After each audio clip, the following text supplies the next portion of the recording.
of minutes if you'd like to say a few words. I see that likely your parents and some family members are here. And if you could, please, because if you got a 99.67, I bet you could pinpoint that one question that you got wrong. And we're all interested in knowing what that might be, too. So please, if you'd just step up to the microphone. Congratulations again. Thank you. Okay. Good afternoon. I'd like to thank the City Council for granting me this Queen Elizabeth Scholarship. It will be very helpful for me as I start my university education this fall. I would also like to thank the teachers and staff at South who have supported me throughout high school. I couldn't have done it without their help. Thank you again for the scholarship. And as for the question about where I went wrong, probably. You did pretty well. It's probably like a couple of marks on a calculus test somewhere. Thanks. Most of us are trying to remember what calculus is, so that's okay. Now, most importantly, where's that envelope? May I have the envelope, please? Okay. So we've got a certificate here for you, Emily, and then also the contribution to your education. If we could just pose for a quick picture here, wouldn't mind, and you want to just hold that open.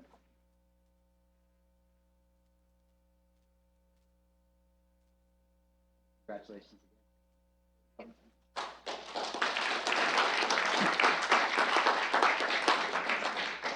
Colleagues, the second recipient of the Queen Elizabeth Scholarship is Michael Lee. Michael, come on out. Michael also achieved an amazing 98.67 average in his final year of high school, and he'll also be attending Western University this fall. I understand, Michael, that your favorite subject is biology, and your dream career is to become a doctor, which is probably a good thing because those are pretty connected. So congratulations, Michael, on this incredible achievement. And if you wouldn't mind just approaching the microphone if you wanted to say a few words. I'm anticipating that these are likely your parents that are here, very proud parents here at City Hall that are looking to hear what you might have to say. Wow. I'm truly honored to be here today. And first of all, I would like to obviously thank the City Council for providing me the opportunity to be here today. And I would like to thank my parents for providing a roof over my head and feeding me, and as well as my friends for, I guess, persevering with me throughout high school, and we survived, so that counts, right? And lastly, my teachers, all of my teachers, for supporting me with my studies. Yep. Great. So, well, thanks so much, Mike. Yeah, thank you very much. And Michael, we also have a certificate here for you, as well as that contribution to your education. So there you go. And let's just pose for a quick picture here. If you want to just come on over, maybe step a little bit to your right. Over there, that's good. Great. Best of luck. Thanks for being here. Thank you.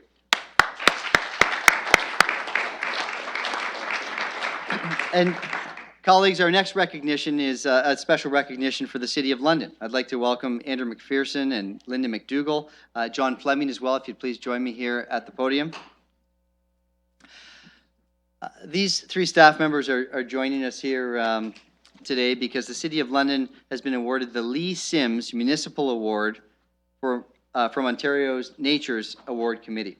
This award recognizes a town, a city, a municipality, or a region that exhibits community leadership and exceptional achievements in planning or implementing programs that protect and regenerate the natural environment within a community. And so, Andrew, I'd like to invite you up to the podium so you can share a few words and also present you with this impressive plaque that I think is ours for at least a year before it has to go somewhere else next year. Congratulations, and thanks for all your hard work.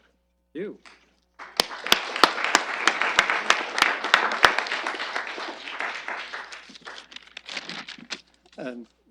Thanks, Mr. Mayor, and it really is an honor to be acknowledged province-wide for the work that the city does in natural areas. It's Ontario Nature, the umbrella group for all of the environmental groups across the province. So for recognition from them, it really is an honor. And it's a complex job managing natural areas in the middle of a city, and I'd like to thank Linda for her stewardship and leading us through that. It is basically her full-time job to help us do that. can't be done by herself, of course. She gets a lot of support from our planning team with John, of course, Greg Barrett from a high level in the policy side, but a lot of other people. And I do have to name them because they do a lot of work in this area. Natural areas are really important to us as far as managing them and protecting them and allowing public to use them. So it's Jeff Bruin, Bruce Page, James McKay, and our forestry group on the planning and implementation side, help from our parks operations and our bylaw enforcement people. And of course, Linda works with Friends of groups, people who adopt our ESAs, and of course the UTRCA that work with us every day on day-to-day operations. And of course, thanks to Council for your yearly support of protection and management of our natural areas. Thanks. Great, thank you. Didn't expect a budget plug, but thank you. Yeah. Always. Thanks so much for your hard work, and this is well deserved, and thanks for recognizing so many people involved as well. If we can just do a quick picture, and then we'll go on your way.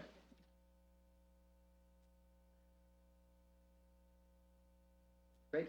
Okay.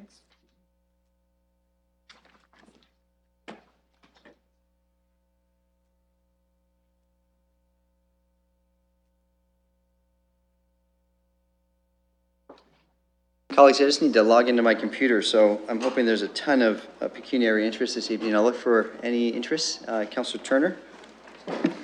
Thank you, Your Worship. I'd like to declare a pecuniary interest on on the 10th report of the Community and Protective Services Committee, item 7, informal residential care facility licensing by law, and Bill 308, which relates to that, as my employer is associated with the enforcement of this activity.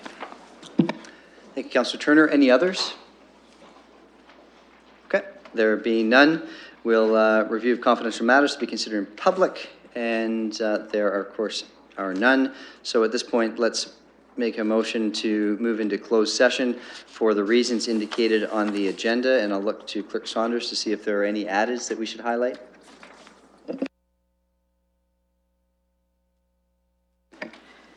Yes, Your Worship, there is the additional in-camera reason from last night's SPPC meeting, which is a matter pertaining to litigation or potential litigation with respect to an application for hearing by London Police Services Board to the Ontario Civilian Police Commission arising out of the 2016 to 2019 multi-year budget process, and advice that is subject to solicitor-client privilege, including communications necessary for that purpose, and for the purpose of providing instructions and directions to officers and employees of the corporation with respect to an application for hearing by London Police Services Board to the Ontario Civilian Police Commission arising out of the 2016-2019 multi-year budget process.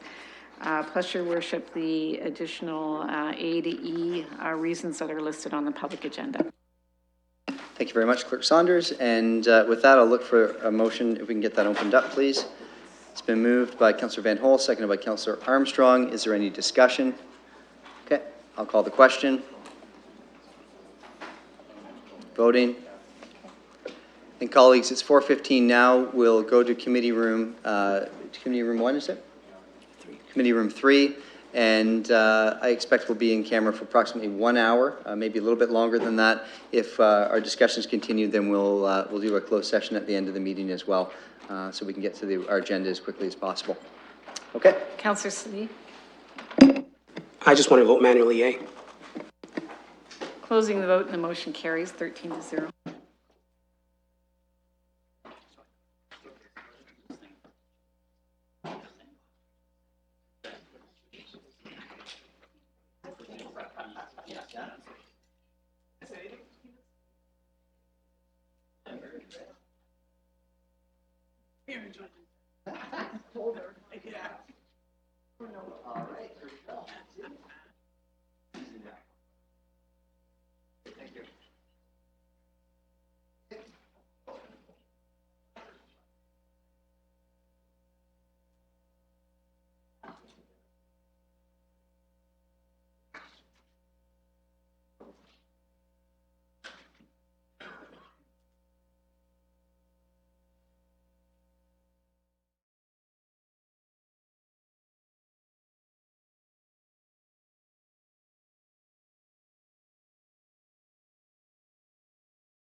Okay, thank you, colleagues.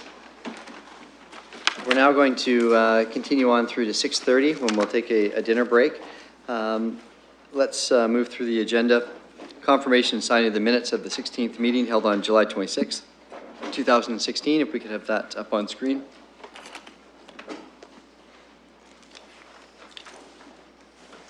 We have the vote opened up, please, for a mover and seconder. It's been moved by Councillor Morgan, seconded by Councillor Cassidy. Any discussion? I'll call the question. We're voting.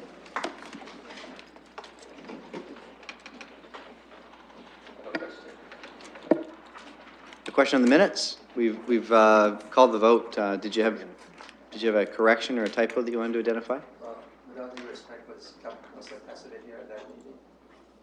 Sorry. Okay, we'll just ask if you could withdraw that, Sorry. that second. No, we want to get this right. Thank you very much, Councillor Usher. If we withdraw that second, please, Councillor Cassidy. We'll look for another seconder.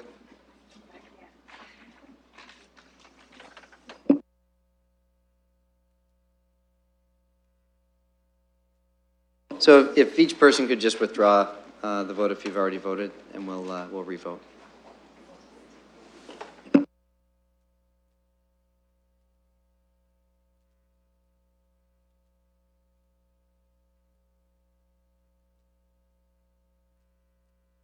Okay, mover and seconder, please. Moved by Councillor Usher, seconded by Councillor Hopkins. Let's call the question. We're voting.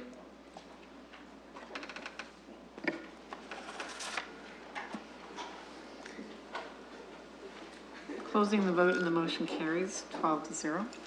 Okay, colleagues, let's then move to communications and petitions. We have a communication from Sandy Levin, and it's to be referred to Clause 22 of the 14th report of the Planning Environment Committee, and also communication from Jay Winkler, Clause 24 of the 14th report of the Planning Environment Committee, as well as the adders that you'll see 3 and 4. They can also be sent to the Clause 3 is to Clause 19 of the 14th, and 4 is to Clause 11 of the 19th report of SPPC. I'll have that come up on screen.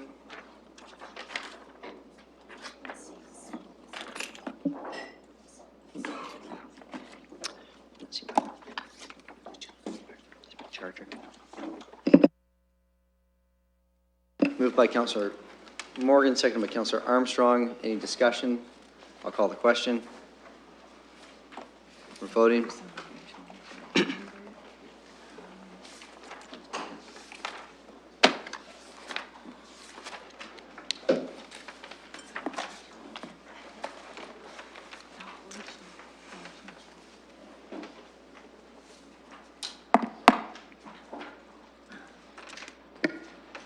Closing the vote and the motion carries 13-0.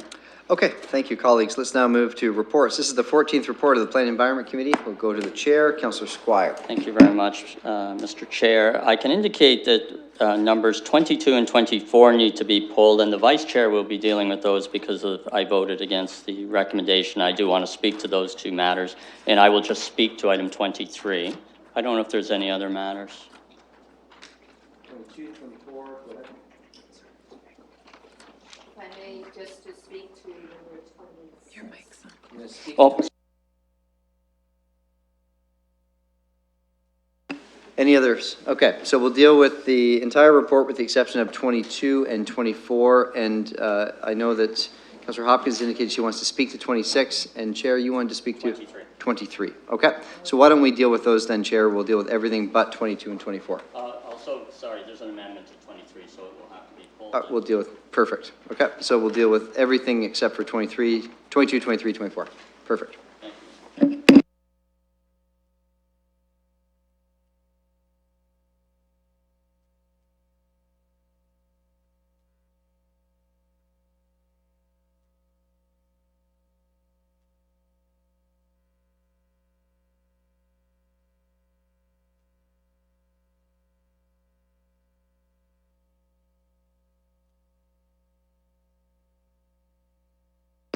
Moved by Councillor Squire. Any discussion? I know that, Councillor, you wanted to speak to one. Councillor Hopkins, go ahead.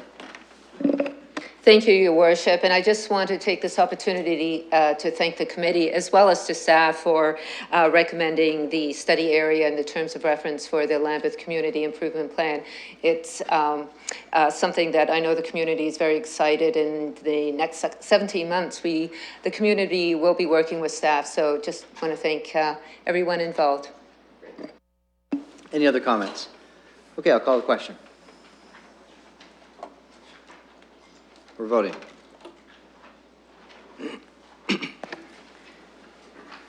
Closing the vote and the motion carries 13-0.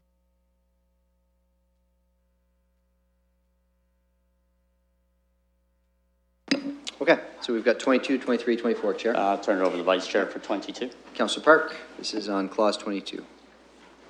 Thank you, Mr. Chair. I rise to present the long-awaited zoning bylaw for secondary dwelling units to allow for them citywide, an invisible form of affordable housing and intensification. Okay, I'll start a speakers list. 22. Thank you. Councillor Squire. Thank you, Mr. Chair. I have, and I presented two motions to amend what is before the committee. And I'll just go through really what I'm looking for and what the key issues are. The first is to amend the proposal for secondary units to exclude the greater near campus neighborhood, and I'll speak to that. And the second is to put off the passing of the bylaw relating to secondary dwelling units until the actual residential, now the name of the act is escaping me. Residential Rental Licenses Act has been amended to reflect this new reality of secondary dwelling units. So I just want to start from the sort of the starting point with regard to secondary dwelling units. Just where we were in the beginning was that there was originally a staff proposal to exclude the greater near campus neighborhoods from secondary dwelling units because of the intensification that had taken place in that neighborhood. And you will know, of course, that that's the neighborhoods near Fanshawe College and Western University. That matter was then sent out to the study of the greater near campus neighborhoods and came back with an amendment which really said we're going to now do secondary units in all neighborhoods, including the greater near campus neighborhood. And I will tell you that that was supported by a committee of the Town and Gown Committee that was formed for that purpose. They came back and made that recommendation. I've had a lot of time to think about that particular aspect, and I remain convinced that now is not the right time to bring secondary dwelling units to the greater near campus neighborhood. And I start by saying that if the greater near campus neighborhood is excluded, there's still 80% of the available housing that can be converted to have secondary units available within the City of London. So it will not be a situation where there will be a scarcity of housing available for secondary dwelling units. There's been a great deal of concern expressed in the greater near campus neighborhood which I represent about the possible effects of this change and how it will reflect on the current intensification in those neighborhoods. Now, most of you think of secondary dwelling units in a particular way. People in Ward 6 have experienced dwelling units such as this in a much different way. What you're thinking of is a residence that is owned by someone, they're living in it, and they decide to get income that they will convert 40% of their dwelling unit to a secondary unit to earn some rental. They will interview people, nice people will move in, we'll have a very positive addition to the neighborhood. That, I have to say, may not be the result in the greater near campus neighborhood. There's nothing to prevent someone from buying a home, having someone living in it, in name only. They would also reside in it. They would rent out that unit that they're living in, have 4 bedrooms in that house, maybe 5 or 6 people if they like. Because remember, they can have up to 5 bedrooms in the whole residence. They could then rent out their secondary dwelling unit, have another bedroom, have 2 people in that. It's going to be possible to do that and very easy to do that because you've got 2 kitchens, 2 setups. What I'm concerned about is duplexing. that using this bylaw for duplexing. So you're going to end up with further intensification. One part of the unit, you'll have the person living with roommates and using 4 bedrooms, maybe even more than that. The other unit, they'll be also renting out. This is a difficulty for an area that already has a great deal of intensification. And it's a concern for people in the neighborhood who've experienced that intensification. We welcome rental units in Ward 6. We have a lot of them. They operate very well, but we do not, at this moment, think that further intensification is advantageous. The difficulty is that at this point in time, we're talking about bringing something in without any residential tenancy rules to apply to it. So how is it going to be licensed? We don't know that yet. I've asked a lot of questions about that. For instance, is it the intention that only one of the units will obtain a rental license?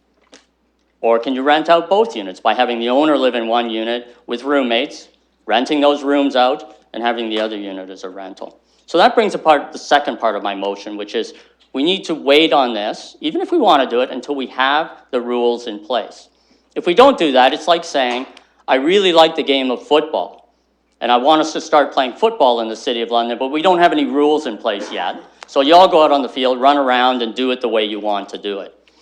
In my submission, that's not the best way to do it. So that brings about my second motion, which is along with this, which is to put this off until we have the rules in place. So the last thing I would say is when we went away from here and to the Greater Near Campus study, the idea was that we would look at the Greater Near Campus area and the size of it, because there was concern expressed that it took up too large an area. And that has happened. It's a much smaller area. And that leads to the fact that 80% of the housing available for secondary dwelling units is outside of the Greater Near Campus neighborhood. Nobody is going to be deprived outside of that area of the availability to do that. People will say, well, like, you can't have a secondary unit within the Greater Near Campus neighborhoods. That's quite true. But there's a lot of rental units within Ward 6. That's still going to be a possibility. It just won't be possible to have that level of intensification that you would have with a secondary unit. So I brought those 2 motions. I will need a seconder before obviously it goes on, but that's what I'm bringing forward. Okay, I'll look for a seconder just before we start a speakers list. Are you seconding that, Councillor Van Holst? Okay, and I see Deputy Mayor Hubert, point of order. Thank you, Mr. Mayor. It might be helpful, and Councillor Squire did a good job of kind of summarizing a number of the issues. But if I could, I'm going to ask that his amendments be called separately, that A be separate from the B.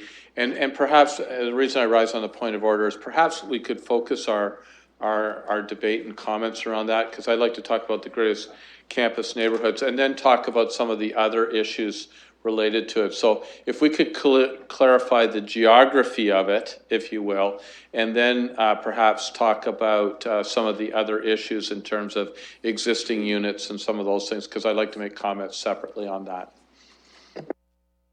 We'll deal with those then one at a time. We'll call them separately. So let's focus the debate then around A, as you suggested. Any speakers on part A? Councillor Park? Thank you, Mr. Mayor. I won't be supporting this as I did not support something quite similar to it at committee. The Great Near Campus neighborhood is much larger than one individual ward, and I don't think that inhibiting this ability to have secondary dwelling units throughout the city is worth that. So again, this is a form of invisible affordable housing and intensification. I recognize the concerns that have been posed by the ward councillor and some folks that were at the public meeting. That being said, I do believe this is something we need to consider citywide. Other speakers on part A? Councillor Helmer? Thank you very much, Mr. Mayor. To my colleagues, I'm not going to be supporting this idea of excluding the Great Near Campus neighborhood. When we talked about this a while ago, I was a bit reluctant about deferring a decision and putting it off to send it through the Great Near Campus neighborhood strategy. And at that time, my primary concern was that it's even more time before we actually allow secondary dwelling units in the City of London. This is something that has been required since the legislation came in 2011, right? We're now in 2016. And so We certainly can regulate how we're going to allow them in the city, but we really do have to allow them, and time is of the essence in the sense that this is a form of affordable housing. It is a way to create units, I think, at a very good level of intensification all over the place. And I understand the concerns of the folks who are living in areas that have had a lot of intensification already. In my own ward, in Ward 4, about 55% of the people who live in the ward are renting, right? And so we have a very significant rental population. I have to tell you that this kind of housing, and I know that people see the downsides and they think about the worst possible things that can happen.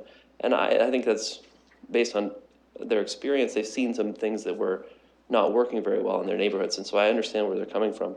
However, you know, the economics of the real estate markets in some of these neighborhoods where there's a lot of rental housing already is such that it's pricing people out of owner occupying those residences. You can make so much money renting them out that the price of those houses is very high. One of the ways to start shifting the neighborhood back to a different kind of balance that folks might find a little bit more, a little bit better, is by making it possible for somebody to own the home and have an income property, an income unit as part of that. And so, you know, it's not all downsides where all this kind of intensification will be bad. You might have a young family move into a neighborhood, build the secondary unit, and then now they can stay in that neighborhood and they're paying off their mortgage on this expensive property that otherwise would be a converted student rental, for example. So, you know, I know that it's hard to focus on the positive and the potential upsides on some of these things. I know why people focus on the negative side. I'm glad that the Great Near Campus neighborhood was contracted to exclude most of Ward 4 because, especially when we were talking about this particular exclusion, it'd be a big problem. We got all kinds of affordable housing issues in my ward, and people want to be able to do this. There's a lot of interest in being able to create more housing units, and I think this is something that will happen slowly over time, right? So it's not something that all of a sudden we're gonna have 20,000 units created through secondary dwelling units. It's going to be a gradual process. The sooner we pass these policies and get them into effect, the sooner that housing can start being created. And I think it's really important that we move on it quickly. So on the idea of excluding the Great Near Campus neighborhood, I'm not going to support it. I certainly understand where my colleagues who do think that's a good idea are coming from. But for me, I think it's important that we allow them all throughout the city. Thank you, Councillor. Other speakers? Councillor Van Holst, Councillor Hopkins. Thank you, Your Worship, and through you. I don't have a problem with the exclusion for now. We introduce new bylaws. I don't know that they necessarily have to be rolled out across the whole city at the same time. This seems to be the place where if this bylaw were to be abused, this is where the abuse would happen. And if we want to make sure that we've tweaked it well enough so that's not the case, then the motion as made seems to be a reasonable path forward. Councillor Hopkins. Thank you. I will be supporting Councillor Squire's motion here. I have heard from the public on this too. It is a concern, and I know the concern to move forward is also a concern, but I still think we can move forward by excluding the near campus neighborhood. So I am very supportive of this and will support it. Any other speakers? Yeah, Deputy Mayor Hubert. Anyone else? Well, thank you, Mr. Chair. I won't be supporting it. I didn't support it at council because for a simple reason. Why should one person have the right to do this one thing in one part of the city? And why should someone not have that same right? I understand the density issues, but the concepts of duplexing is outside of the realm of this bylaw.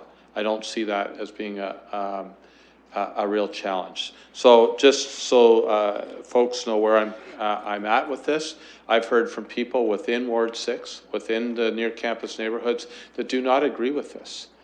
And they have, as Councillor Helmer eloquently put, the desire to actually have that. And they've actually been functioning in that way for a great deal of time. So now we take people who have been functioning, and we're going to get to some of the other specific pieces of it in the second part of this discussion, and we make them illegal. And I don't think that's right. I don't think that's fair. I don't think that's just, so I won't support it. Councillor Armstrong. Thank you, Your Worship. Your Worship, as I understand it, the duplexing is that if you have a property and you want to have a duplex, a legal duplex, you must be zoned two-family. And this is like a hybrid, as I understand it. And if I'm wrong about any of this, perhaps the chair or staff can correct me.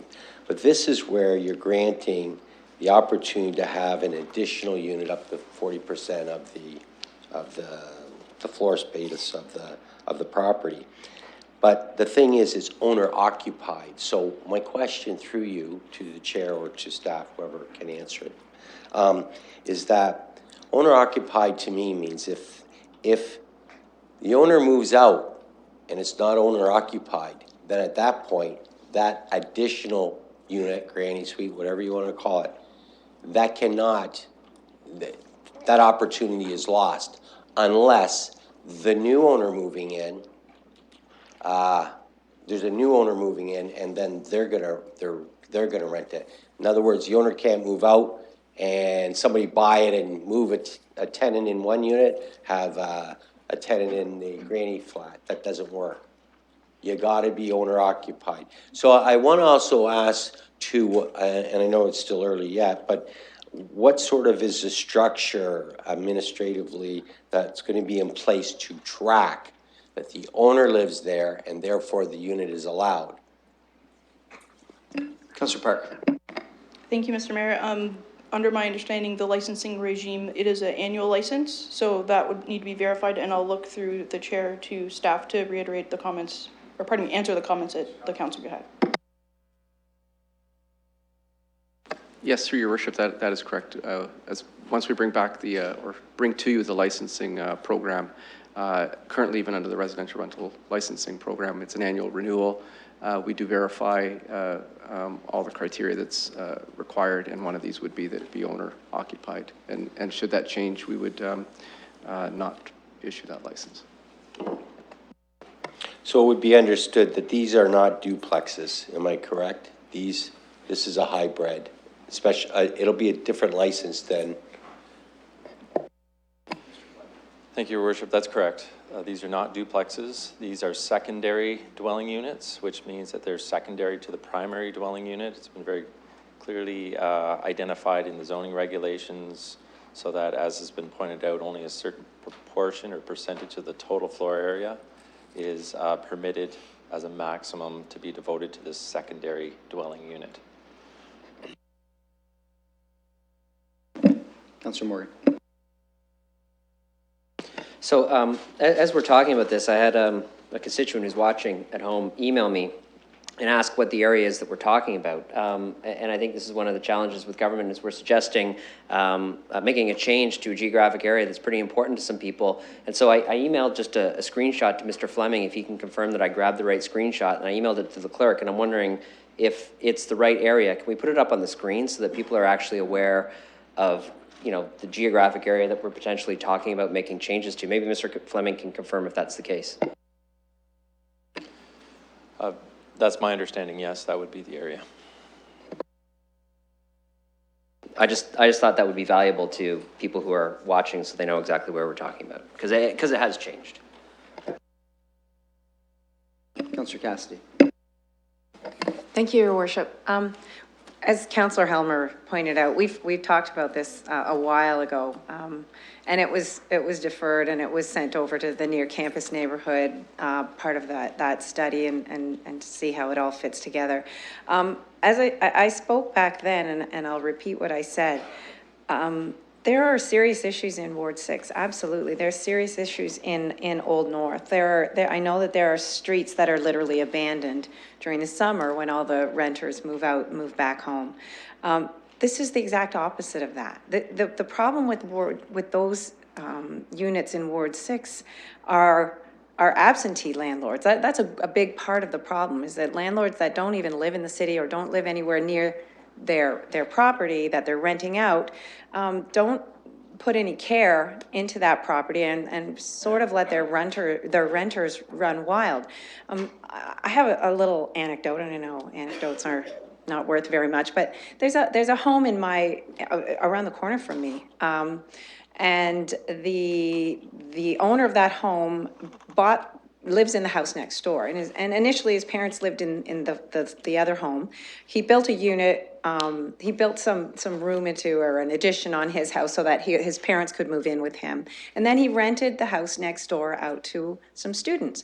Now, another neighbor was concerned about that and contacted me and said, what's going on? Can students live here? Can he do this? Can he rent this out? And what I said to her was, this is an ideal situation. He cares about his property and he lives right next door. He's going to keep an eye on that property, and he's going to keep an eye on those people that are renting there. And sure enough, there have been no problems. It's been quiet. The house is in beautiful shape and condition. The lawn is cut regularly. So this is what this secondary unit, it provides that same sort of comfort to neighbors around. They know that the owner is living in that place. They're going to have a single apartment with a single bedroom, and they're going to make sure that everything is fine and nothing gets out of control there. So this is the kind of situation that I think we want. And I think these secondary units, if it was only secondary units in Old North and in Ward 6, they would not have the problems that they have now, nowhere near the problems that they have now. So I won't be supporting this. Thank you. Councillor Armstrong, did you have a question? You've already spoken. This is Yes, Councillor. I just had a question, and sorry, Your Worship, I should have asked it when I was up earlier. I wanted to know if we got a legal opinion on our ability to draw lines and pick those areas. Because I just want to understand what the rationale and how we can do that legally. Because later on, I'm just concerned some people may say, hey, I want in, and others may want out. So I just want to know how we justify whatever lines you pick. Thank you. And through the chair to staff, we received some planning advice, and if we could hear that from Mr. Fleming.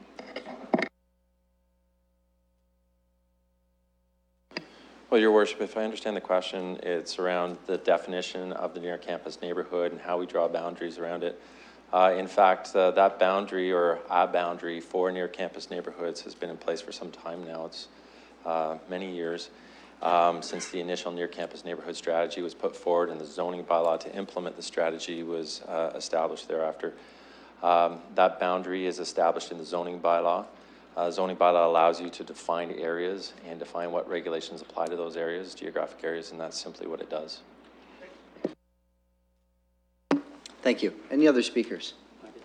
Absolutely. Any other speakers before Councillor Squire sums up? Councillor Squire. Thank you very much, Mr. Chair. What do I say? Hope you'll all visit Ward 6 sometime and really come to understand what it's like in Ward 6. It's difficult to have people using hypotheticals and talking about Ward 6 and what will happen in Ward 6.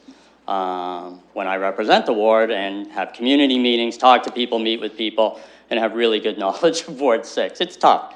So in any event, there's been a lot of stuff thrown around, a lot of things said. There's been a lot of what I would say theoretical statements about price points, and this will make housing affordable. Let me just tell you what happens with these small rental houses. They generate a lot of income. They can have 5 bedrooms, and they pack people into them. So they're very expensive. In fact, they're vastly overpriced because of the income they generate. So what you'll find is very small houses at exorbitant prices when this happens. So I really don't think applying theories to what is actually happening is helpful. In terms of people being deprived of a right in a certain area, I mean, we make zoning decisions all the time that affect what people can do in a given area. That's what we do as a council. So that's nothing new. The idea that those places that are functioning as granny flats now will be made illegal if this happens, well, that's not accurate. they're going to be illegal because they're not permitted by law right now. And unless we address that issue of grandfathering, all of those ones that have been built in the last 20 years are going to be illegal because they haven't been built according to any specifications. And quite frankly, they shouldn't be legal. Because if someone lives in one of those granny flats and something happens to them, this council's sure going to hear about it. So this idea that we're going to make places illegal, that's not legally accurate to say that. When I use the word duplexing, that's what I'm saying is happening. I'm saying that is de facto what's going to happen. The owner of the house, let me just tell you what happens right now so you understand.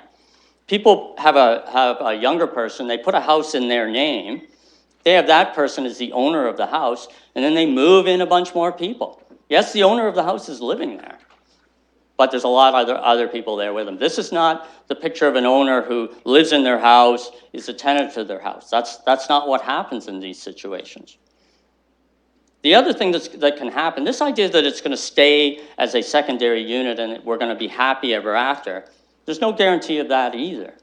When that house is sold, it can immediately revert to rental housing with up to 5 bedrooms and without a limit on the number of people. What we're doing by saying let's do it as a secondary unit is moving along that path to owner-occupied rental properties. So we're going to vote on it, and that's fine, and we'll live with that in Ward 6. But I do know my ward. There's a lot of stuff that's been said here that I respect, but is not accurate as it pertains to my ward. Thank you. I have no additional speakers at this time. This is on Part A. It's been moved by Councillor Squire, seconded by Councillor Van Holst. I'm going to call the question.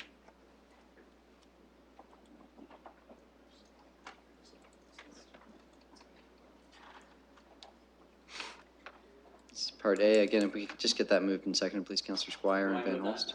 Yeah, this is the Part A. I know that voice. Okay, so let's call the question. Because it just says Part A.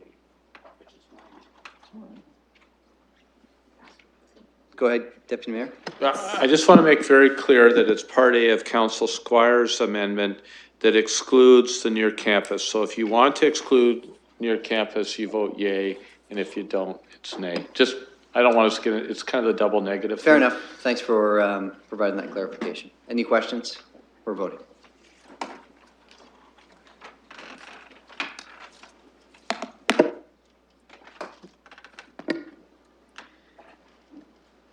Closing the vote and the motion is lost, 5-8. Okay. Thanks very much, colleagues. Let's now move to B. Councillor Squire, did you want to introduce B, just as we start the debate? Yeah. Thank you. Thank you very much for the debate on the first issue, and this is like my second. I've got one strike now. We'll have another pitch coming at me. You heard through the discussion of your colleagues as you were hearing here, there's some confusion, and I think it's justified, as to what the effect and the licensing is going to be for these secondary dwelling units. Are there going to be rental licenses allowed for both premises?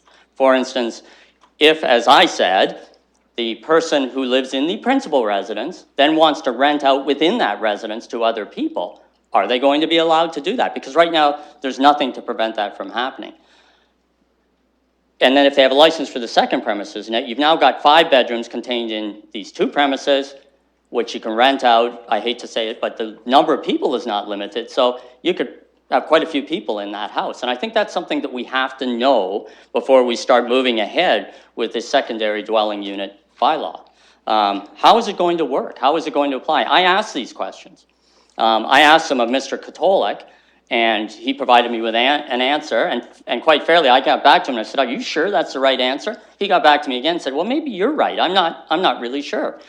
The issue is again, we now put something in place citywide, secondary dwelling units, without the rules in place, without the rules of how rental licenses are going to apply, how they can revert back to another animal. Are they going to revert back to single family with a secondary unit attached? How is that going to work? And the other important issue, and this has been raised, most of you know Jeffrey Schlemmer. He's a lawyer like myself.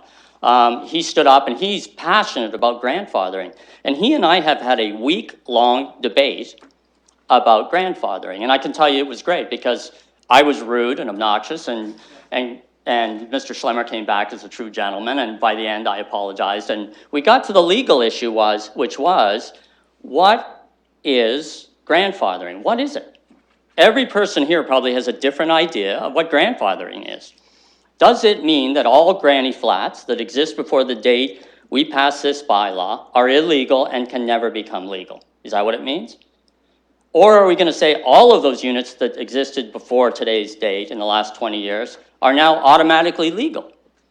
Or is there somewhere in between where those people who have proper granny flats that comply with the zoning bylaw can come forward and say, I know I broke the rules, but this granny flat complies with all the zoning bylaws. Maybe we want those on stream. Maybe we want those. This is important because we don't want unsafe units out in the city. We want to bring these granny flats back in to a proper regime so that they're properly licensed. And I think we've got to work through the rental licensing bylaw to do that. Now, the answer will be, well, it's a delay. It's a delay. Well, I mean, a delay to get things right is a good thing. We've agreed that we're going to have secondary units citywide.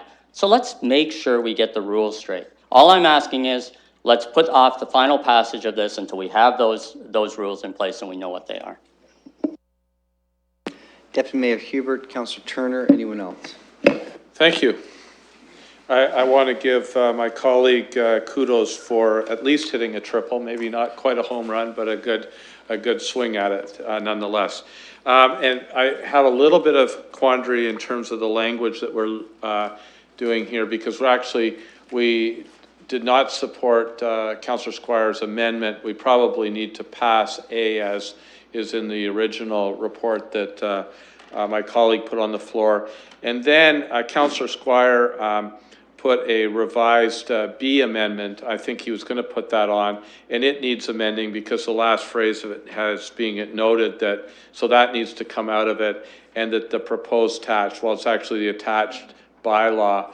I agree with Councillor Squire and will be supporting the referral of this back to deal with some of the issues that he's dealt with. And in the spirit of gender neutral language, we talked about granny flats and grandfathering. So I don't know if we're wrong on 50-50, but I don't know, someone sort that out for me. I'll look for some wisdom from perhaps Councillor Cassidy and Councillor Park and Councillor Hopkins on what gender neutral language would be on that. Anyhow, I digress. But I think we need to do something very specific to how do we bring those units that have been operating as if they were granny flats since 1995, which is a significant period of time. So I do not want to drive them underground and into hiding, if you will. We want to encourage the work that has been happening over the last number of years around residential renting, licensing, and all of those things. We want that transparency to happen because Councillor Squire is absolutely right. If something happens in an unlicensed granny suite and there isn't the safety precautions in place in that, it's going to come back on us, and it will come back to haunt us because we didn't take the appropriate action to get those licensed, to get the personal safety in place, to get the inspections in place. So I'm absolutely in agreement with Councillor Squire that it's important that we take the time over the fall to get the policy right and to get the procedure right so that we get the practice right. And those are the three critical elements that we need to work on. So the clerk will have to massage what's on the screen a little bit, and then I'll be supportive of the referral back for it to come back in conjunction with the amendments to the licensing. Councillor Turner.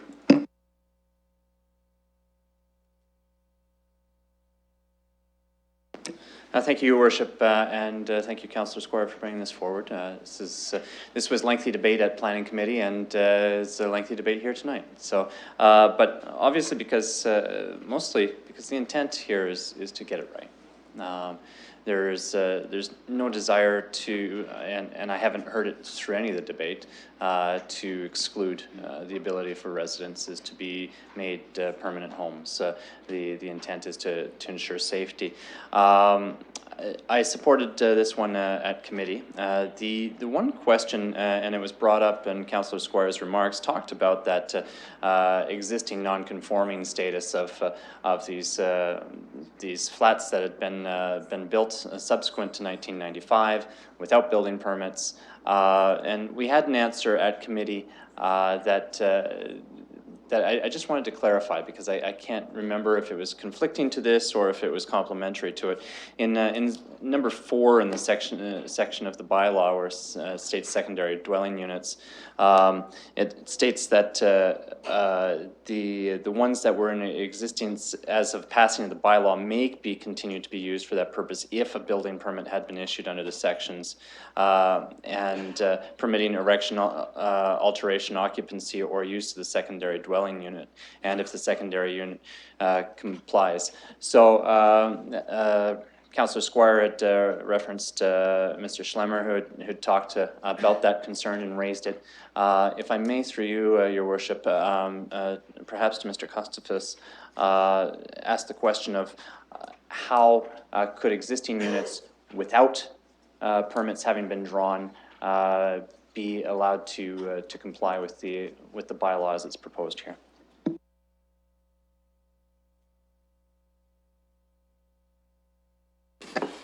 Through your worship, I think Mr. Fleming might want to jump in as well, but the units that are illegal today are illegal today. I have not evicted many people that I can think of, if any at all. Typically, if I do that, it's through a prohibited occupancy order, and I don't issue a lot of those. And typically, when I do issue them, it's usually because of a catastrophic failure, usually a fire or something to that nature. Units that are illegal today, we get complaints on. They either don't have a license or there's concerns that are folks living and residing in these places illegally. We go and visit these places, we speak to the owners, we work with the owners, and we attempt to bring them into compliance through various means. There's likely not any building permits that legalized any units because zoning doesn't permit them to be legal. So although folks have obtained permits to upgrade their homes, possibly finish basements, add second entrances, things like that, they're not technically legal because they're not permitted under the current zoning bylaw. This bylaw actually is more permissive and allows you to recognize those units as units would come forward. So I think that would be kind of the short answer to that. I think John could provide you probably more information with respect to the zoning bylaw itself, if that would be helpful. Thank you, Your Worship. There is some confusion on this issue, so I hope it's okay that I just explain it and I hopefully clarify it. And as I've said, secondary units are about adding a secondary unit to an existing house or duplex, semi-row house. It could be in the house, it could be in an accessory structure, like a garage, for example, or some other structure that's in a rear yard. So this is a new opportunity. It's something that isn't legal right now. Secondary units are not permitted in terms of converting spaces like this. I also want to be clear that this is not about having renters in a house. You can have renters in the house as a single unit. This has nothing to do with that. So if you have granny down in the basement, it's not a separate unit. That's currently permitted and that will continue to be permitted. But with respect to secondary units, this is a new allowance. And so I think it's really important to understand that in terms of affordable housing, this is a new option. So what is grandfathering? Well, the Planning Act tells us really what this is in terms of non-conforming status. And it says, under section 34(9) of the Planning Act, to prevent the use, no bylaw passed under this section applies to prevent the use of land, building, or structure for any purpose prohibited by the bylaw if such land, building, or structure was lawfully used for such purpose on the day of the passing of the bylaw, so long as it continues to be used for that purpose. In other words, it was established legally the new regulations come into effect, grandfathering allows for that use that was established legally to continue. So I think what's really important here is to understand that where something is established legally, it will continue to be permitted. However, where something was established illegally, then the opportunity now exists through this new bylaw for somebody to come in and say, okay, this was established at a time that it wasn't permitted. I'd like to bring it up to building code, so working with Mr. Kotsivas and his group. I would like to ensure that it's legal with respect to zoning, and if it's not legal with respect to zoning, then I'll go through a minor variance process or perhaps a zoning amendment process. With respect to grandfathering illegal uses, as I said, that would not be consistent with what is in the Planning Act. It's not consistent with the backgrounder that came along with this legislation, which said specifically, and it's in our report, changes do not grandfather any existing second units that do not meet applicable laws, and zoning bylaw is an applicable law. We did a survey of other municipalities, including Toronto, Mississauga, Waterloo, Ottawa, very comprehensive. None of them grandfather these uses unless they were established legally or if they conform with applicable laws. So really what I want to say again is that, circle back to, this really is all about adding new opportunities for affordable housing through secondary dwelling units. If something is going on that's illegal right now, then there's an opportunity for people to come in and make it legal, and with this opportunity, establish a secondary dwelling unit and get the building code matters in hand through Mr. Kotsivas' group. Thank you both, and through you, Mr. Chair, or through your worship. So if I might just to clarify and narrow it in a little bit. Given that a building permit would not have been issued since '95 in order to create an accessory dwelling unit or a secondary dwelling unit, and the way the bylaw is written, it requires a building permit to have been issued.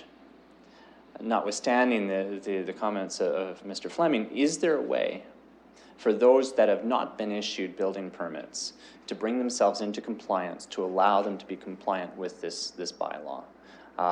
And what is that? So through the chair, the mechanism will be the licensing bylaw when we bring it forward. Those folks will provide us with an application. It's very similar to our rental licensing application that we do today.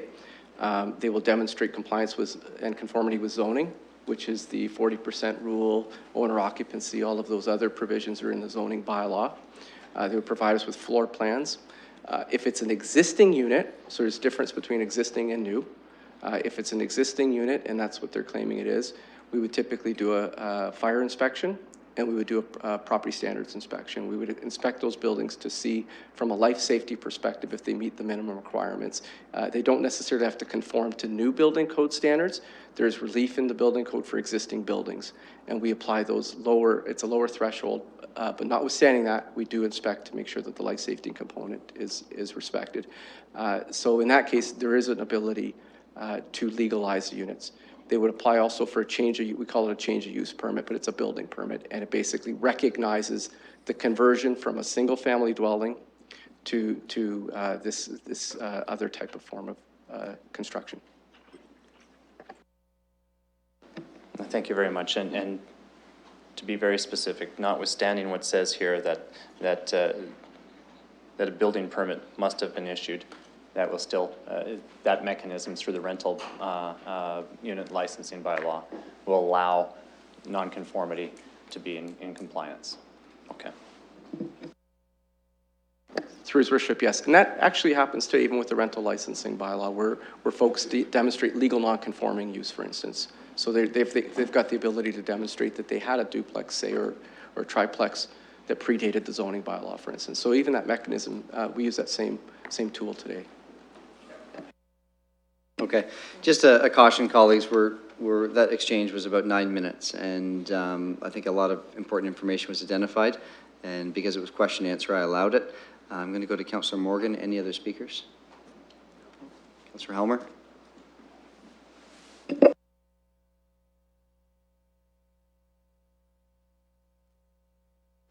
sorry, I thought you had Councillor Morgan. So first I have a question, which is, if we were to wait, as is being suggested by Councillor Squire, how long would it be before the residential licensing changes came back?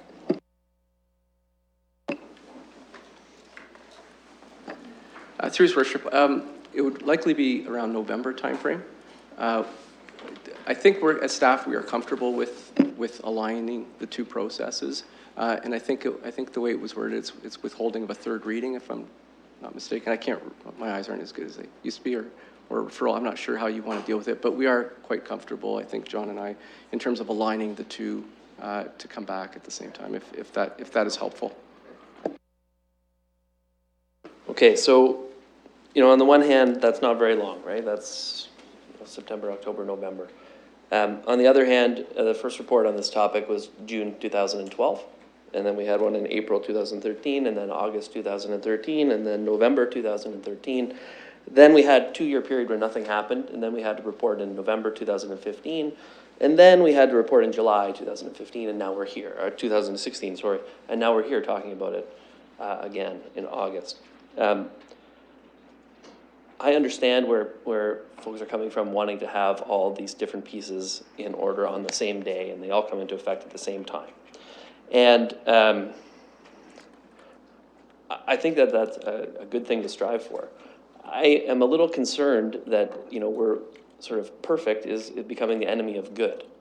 And until we pass the bylaw, people who want to create this kind of housing unit on their property won't be able to do it. And so there is a cost to delaying. And what we have had over the course of many, many years is a lot of talking about this issue and not a lot of actually allowing the units in the city through the zoning bylaw. And we need to get on with it. So if the difference we're talking about is, do you want to start allowing new units to be constructed now and figure out this rental licensing piece very soon in November? Or do you want to just wait and nothing can happen until November, like literally nothing? So I personally am quite interested in allowing people to move if they want to start, even on the construction side, to start working on this stuff right now. I think if the zoning comes in, they can make decisions on that front. They don't need to wait or get it licensed before they build it, for example. So I think that we should move now and bring this piece forward in November, and it will be fine. I don't have a lot of concerns about people creating units and then doing something weird with them in the period of 3 months. So I think that I'm not going to support this idea of putting it off until November. I think the zoning bylaw changes need to happen right now. Other speakers? I have the Vice Chair up next, Councillor Park. Thank you, Mr. Chair. And I think that Councillor Turner asked some good questions and unpacked really great answers and put to bed a lot of the fear that perhaps some existing homeowners had with regard to secondary dwelling units. I'm in line with Councillor Helmer's rationale for moving forward with this. I think it's important. The province has been looking at us for almost 6 years to get on this. So I support moving forward with that. And to Deputy Mayor Hubert's point, the word you're looking for is grandparenting. Thank you. Any other speakers? Okay, so we're voting. This is on Part B as amended. Councillor Squire, if you'd like to sum up, go ahead. Thank you very again for the discussion. What I heard from Mr. Kotsovitz, first of all, I heard him say the staff's comfortable with aligning the two and doing both at the same time, which in my view is a wise way to go. And I respect Mr. Kotsovitz, and I believe that's going to be in the rental licensing bylaw. But as Mr. Schlemmer would say, and I would say, well, we need to see it. We need to see it. I want to see what it says. I want to see how it relates to the secondary dwelling units. And this idea, I just want to address the issue of delay because I hear it, every time I stand up on this issue. From the moment I stood up on this issue, we have moved very quickly. We went through the whole procedure of dealing with secondary units in the Greater Near Campus neighborhood and within that, and we're here today, and I think that's all within a year, quite frankly. So when people go back and talk about this has been 5 years and this has been this and this has been that, I take no responsibility for that. And I think this council should stop taking responsibility for other people's delays because we don't delay very much. We actually make decisions, I think, in a pretty quick manner. So I don't think this is unreasonable. I think it'll give us a chance to make sure we get it right. And I think that's a prudent way to proceed. Thank you. So this is on the amendment, moved by Councillor Squire, seconded by Deputy Mayor Hubert. There are no additional speakers, so I'm going to call the question. We're voting.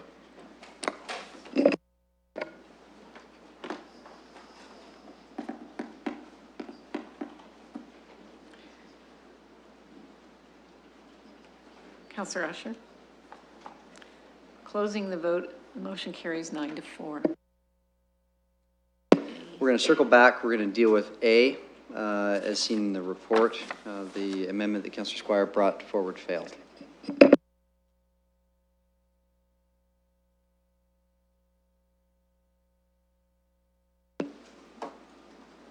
And I'm just looking to council. I can deal with this separately if we need to. This is the original A, or we can combine A and C together and move things along, unless some people want to vote against A.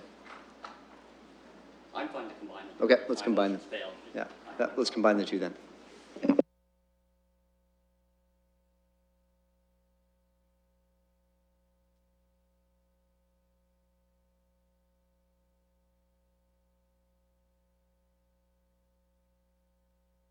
Okay, let's work D in as well. That's the civic administration be directed to report back in 1 year. So we'll do A, C, and D.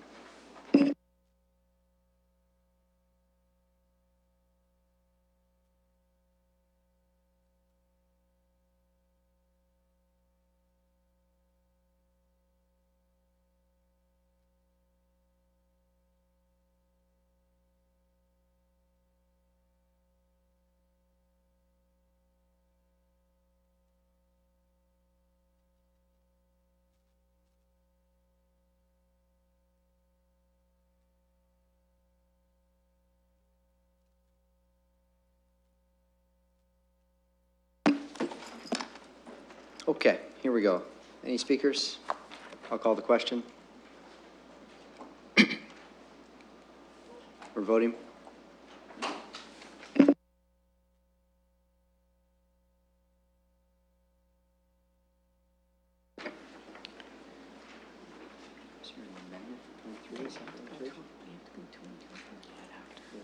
Councillor Helmer. Closing the vote, and the motion carries 13-0. Okay, and I think we've got to do now as amended. 22. Good. So now let's move on to 23. And there's an amendment here, is there, Chair?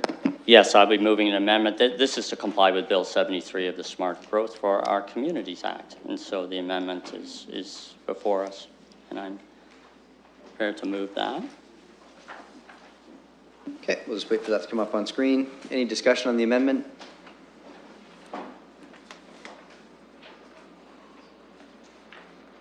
All set, Councillor?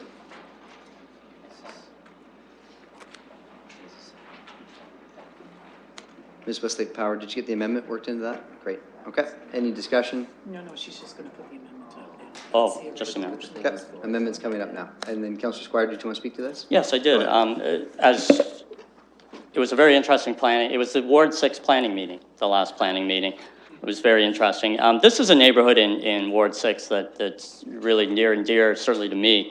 It's around the university. It has some very unique elements to it. And a secondary plan has been proposed, and it was voted on, support unanimously at planning. There's a great deal of consternation over it in the neighborhood about what it entailed, what it meant. But at the end of the day, I was certainly satisfied that it moves the neighborhood forward into being protected in the way that is positive for the neighborhood, while integrating other types of housing. So although it was difficult, staff did a wonderful job, particularly in dealing with the competing concerns of residents. And I want to commend Mr. Fleming's staff. They're not the two people, I can't remember names anymore. Mr. Barrett and Mr. Maitland. And they did a wonderful job, and were always available to me to deal with the concerns of the residents. So I'm glad this has come forward, and I'm certainly committed for anyone who from that neighborhood who's watching to continue to work with them to refine the plan to make sure it meets the needs of the neighborhood. So I'm very proud of this. And happy to. If you can move that amendment, please. Look for a seconder. Any other discussion? I'll call the question. We're voting.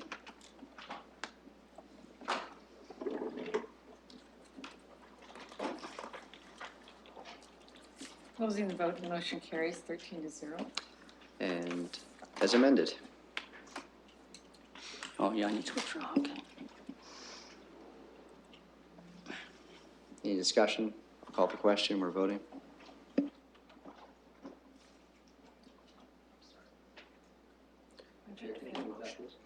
Oh. Sorry. Okay, we're voting.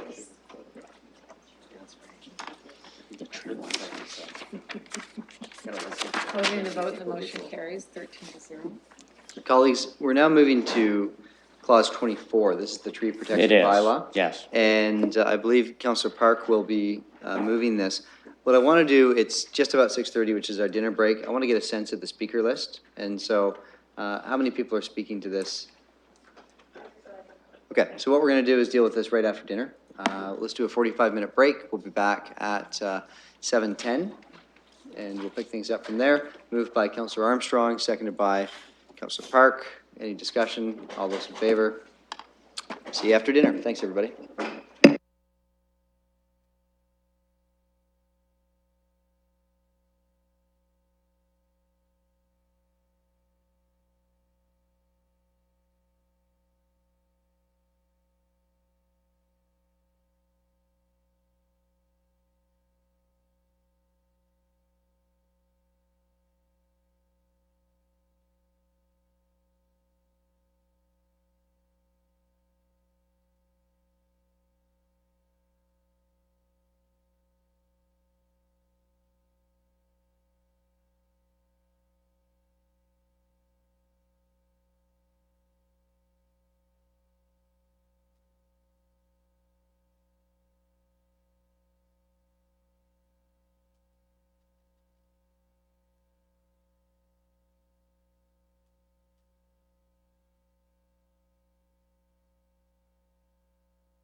Okay, where were we? Councillor Park. This is item 24, if I'm not mistaken. Yes, Mr. Chair, bring forward the long-awaited tree conservation bylaw, which, in my opinion, is a good leap forward in walking the talk to becoming the greenest city in the country.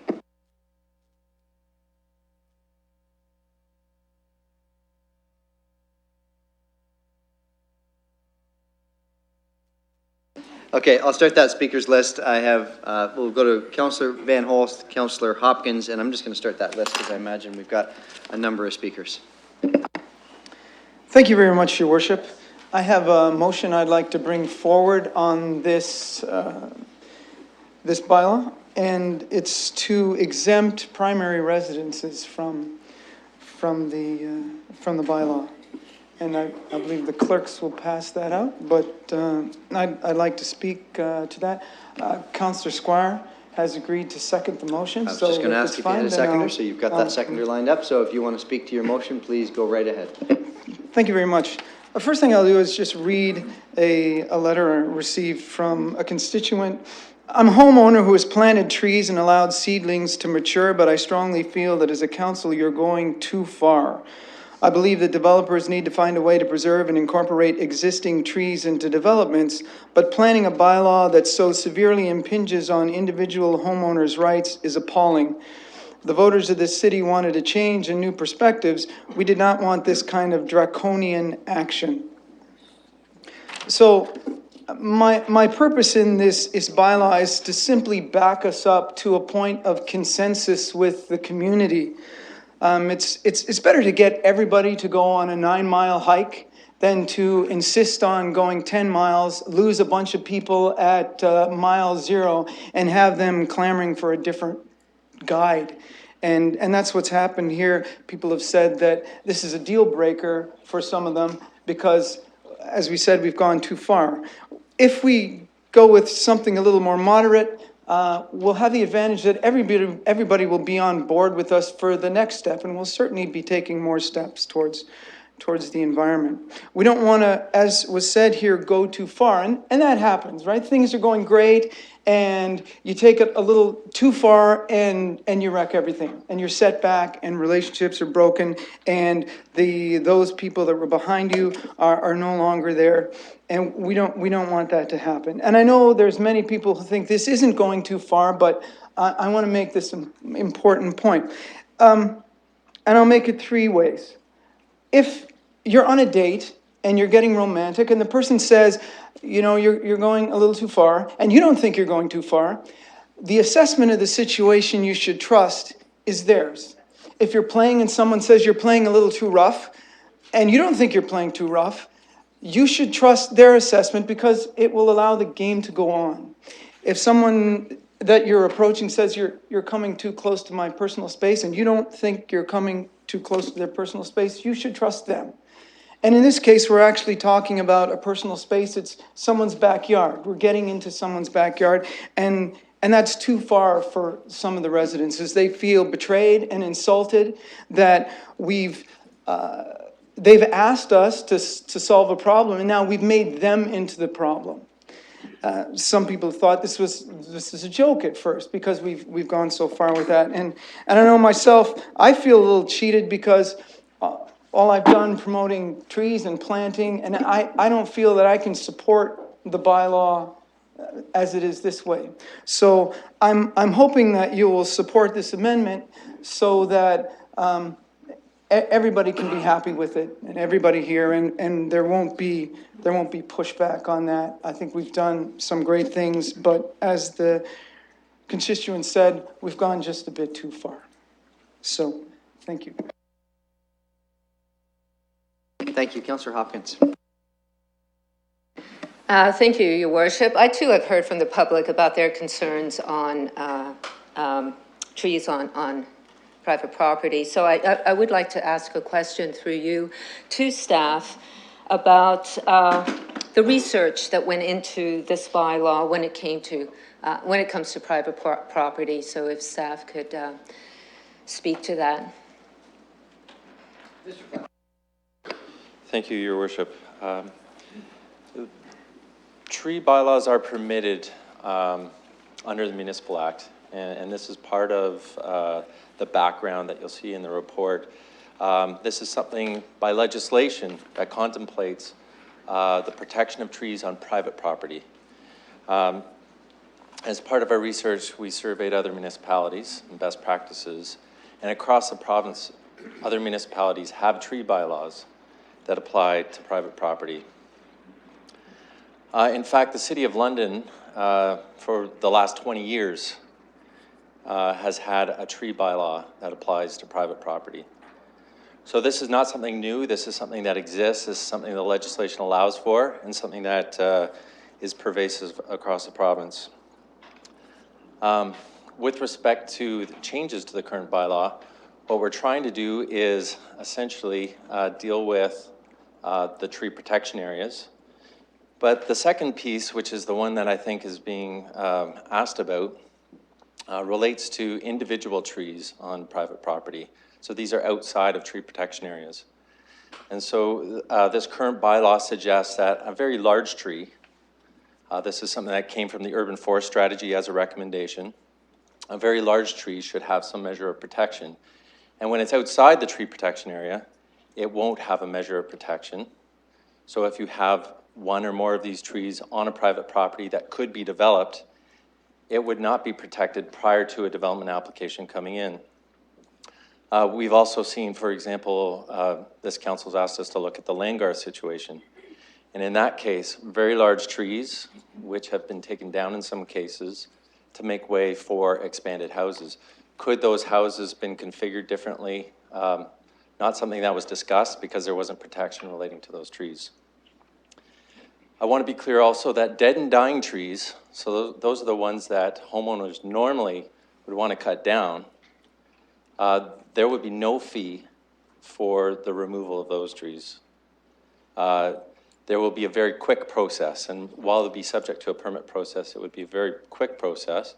We're working on how that can be administered, in fact, even through a submission online, perhaps a photograph, for example, some very basic information, and then a permit back, again, without a fee. So the approach that we're taking, again, is intended to put some measure of protection in place for large trees that are outside of those tree protection areas. They will relate to houses in some cases. They'll relate to large blocks of land in some cases. But it puts those trees in a protected status until such time as an application for an amendment, for example, a zoning amendment, a site plan, a subdivision comes into effect. The last thing I'll say is with respect to the size of the tree that is protected as we're proposing it, and we propose as a staff 75 centimeters. We think that that's a very large tree and something that's reasonable to protect outside of the tree protection area. And we think we have the resources in place as we requested through the budget process to administer a bylaw with that kind of standard and to enforce it. We are concerned, and I raised this at committee, but I just think it's important as part of the research that we did. We've identified that there are over 6 times as many trees at 50 centimeters, where the committee landed, as there are at 75 centimeters. And so I think it's really important that council understands that when we're looking at 6 times the number of trees, the resources that we have, we're quite sure are inadequate to administer and to enforce a bylaw. For those distinctive trees of that size. And we think there would be substantial resource implications, perhaps in the order of 5 additional staff, maybe more, relating to protecting trees of that size. So that's some of the research that we've done relative to trees on private properties and the new bylaws as it relates to those distinctive trees. Thank you for that, Mr. Fleming. And I'm speaking to the amendment here. So therefore, I will not be supporting Councillor Van Holst's amendment. It's in the Municipal Act. We already have a bylaw in place on private property. So I thank you for the motion, though. Anyone else on the amendment? Amendment only. Councillor Squire. I just, it's very difficult to not speak to the entire issue, but I'll do my best. First of all, I want to all those people who think and will maybe say that I don't love trees, I love trees.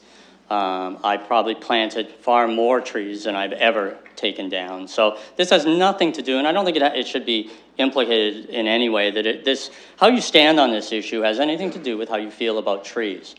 But I think some people will say, stand up and say this will be a major move forward in preserving trees, and it just, in my view, there's no evidence of that. So I just want to speak to the amendment now. I'll speak to the full motion later, but there's no evidence anywhere that we have a problem with trees being cut down on principal residences, as Councillor Van Holst is seeking to protect. Let me repeat that. No evidence at all. There's conjecture. People will say, well, it'll stop those people who cut down trees on their houses, on their properties. Okay, well, let's come forward with that evidence. There is none. Will this solve a problem, a perceived problem? Well, it could actually have the opposite effect, and I'll tell you why. People are going to now know that to cut down a tree, they have to cut it down before it hits 50 centimeters. So some people are going to say, geez, I've got a 40-centimeter tree here. And if it goes to 50, I won't be able to cut it down, so I'm going to cut it down now to be safe.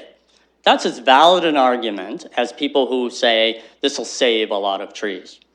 One of the presentations was very good from Mr. Shepherd. He always makes great presentations. But he said all of the distinctive trees, these are these 50-centimeter trees, they make up only 2 to 3% of the total trees in the City of London. 2 to 3%. It's not a substantial amount, but it's an important amount. So we don't have a problem in my view. Nobody's identified a problem, and nobody's identified this as being the solution, but they still want to do it. It shows to me we don't trust people in the City of London. We don't believe that people who own homes and have trees on their property are capable of making decisions with regard to tree management on their own property. In other words, deciding for themselves, here's a tree that I need to take down because it's not serving a particular purpose, it's not in the right location. Maybe I'll plant another tree over here. No, we're going to take that away from people. The bureaucracy is now going to take that over from people. The budget implication is important, and I am going to finish with a question. I want Mr. Hayward to tell us what the implications are in costs in budget and what we're going to have to allocate to administer this new bylaw. Other municipalities have done things. That's a strange reason for us to do something, in my view. Well, somebody else did it, so we'll do it. I hear that a lot around here. Again, unless there's evidence to support it, not a valid argument. And then I'm going to use Mr. Fleming's words. This bylaw will give trees a measure of protection. Let me tell you who will give trees and is giving trees a measure of protection in the City of London. Londoners. Londoners are planting trees. Londoners are protecting trees. They don't need a bylaw to tell them what is best for them. They don't need a bylaw to tell them trees are good. You know, we think we might have a problem, and we think this possibly could be a solution. You know, we may have a problem. It could become a problem that pink hippopotamuses are going to fall out of the sky and land on us. That doesn't mean we're going to pass a bylaw to do it. I'm really concerned about the intrusion into private property rights that we seem to think is something we should steadily progress on. Nothing can be trusted to people. Nothing can be left to the goodwill of people. So unless somebody can present me evidence that this bylaw is attacking a problem that currently exists, and it will be a solution to that problem, I'm going to look for a reasonable compromise, which is the compromise presented by Councillor Van Holst. It's going to protect all of those trees that are in danger. It's going to protect trees on rental properties, but on properties where people live and care about trees, we're going to leave it to those people to do what they think is right. So I'm going to be supporting this. Councillor Park. Thank you, and typically I'd wrap up, but I heard that there's no other speakers. I won't be supporting this amendment, just as I didn't support the comments that were made at committee. I think as counselors, it's quite important for us to police ourselves in terms of our analogies and those sorts of things that we bring forward in debate, and I'll leave my comments at that. In terms of the tree conservation bylaw and this amendment, that's as close to status quo as you can get without getting a splinter, in my opinion. We're the forest city, for crying out loud. And if we're not going to have strict enforcement on how we actually preserve our trees, then I really don't know what we're doing. So I will not be supporting this, and I will be supporting the main motion. Councillor Turner. Thank you, Your Worship. I urge my colleagues to resoundingly defeat the amendment put forward. I'm unequivocally unconvinced by the arguments that have been put forward here, mostly because there is an issue. 75% of the urban canopy exists on private lands. We have a 34% canopy target by 2065. That's a council-endorsed target, and it's not an arbitrary number. That was arrived at by quite a bit of research. The U4 study is what has painted out exactly where the distribution of trees are, where the areas worthy of protection are, the genesis for this bylaw as it comes forward. We have had issues, whether that's by individual actors or corporate actors or others, in terms of removing trees in the city. That's why the bylaws come forward. It didn't come forward just because. It was because the bylaw that we have in place was inadequate to prevent some activities that we really didn't see as consistent with our plans, the strategic plans, the official plan. Those were completely inconsistent. So, do we have planting trees?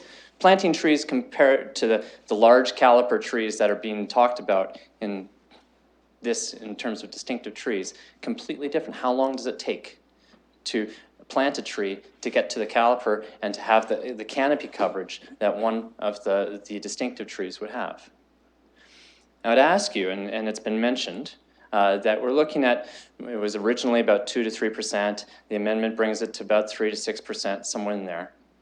Think about all the property owners in the city. Think about that number.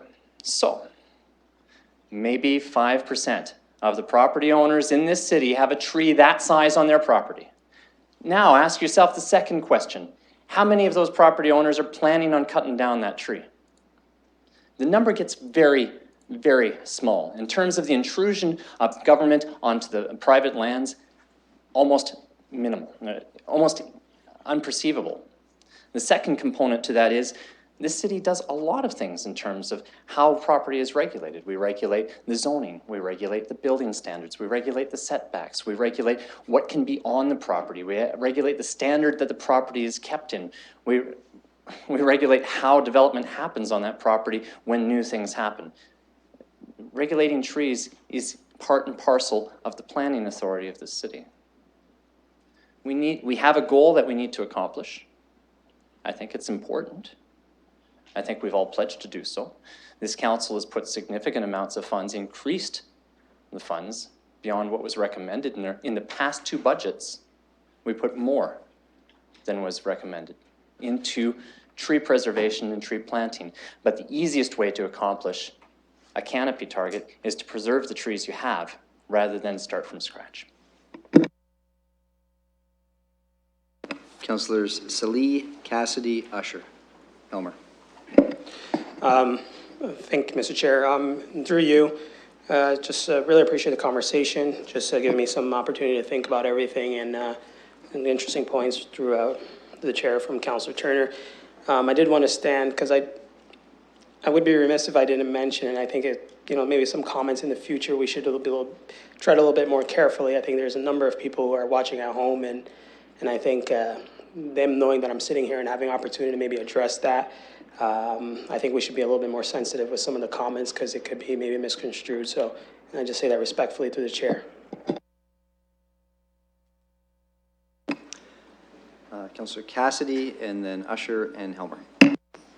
Thank you, Your Worship.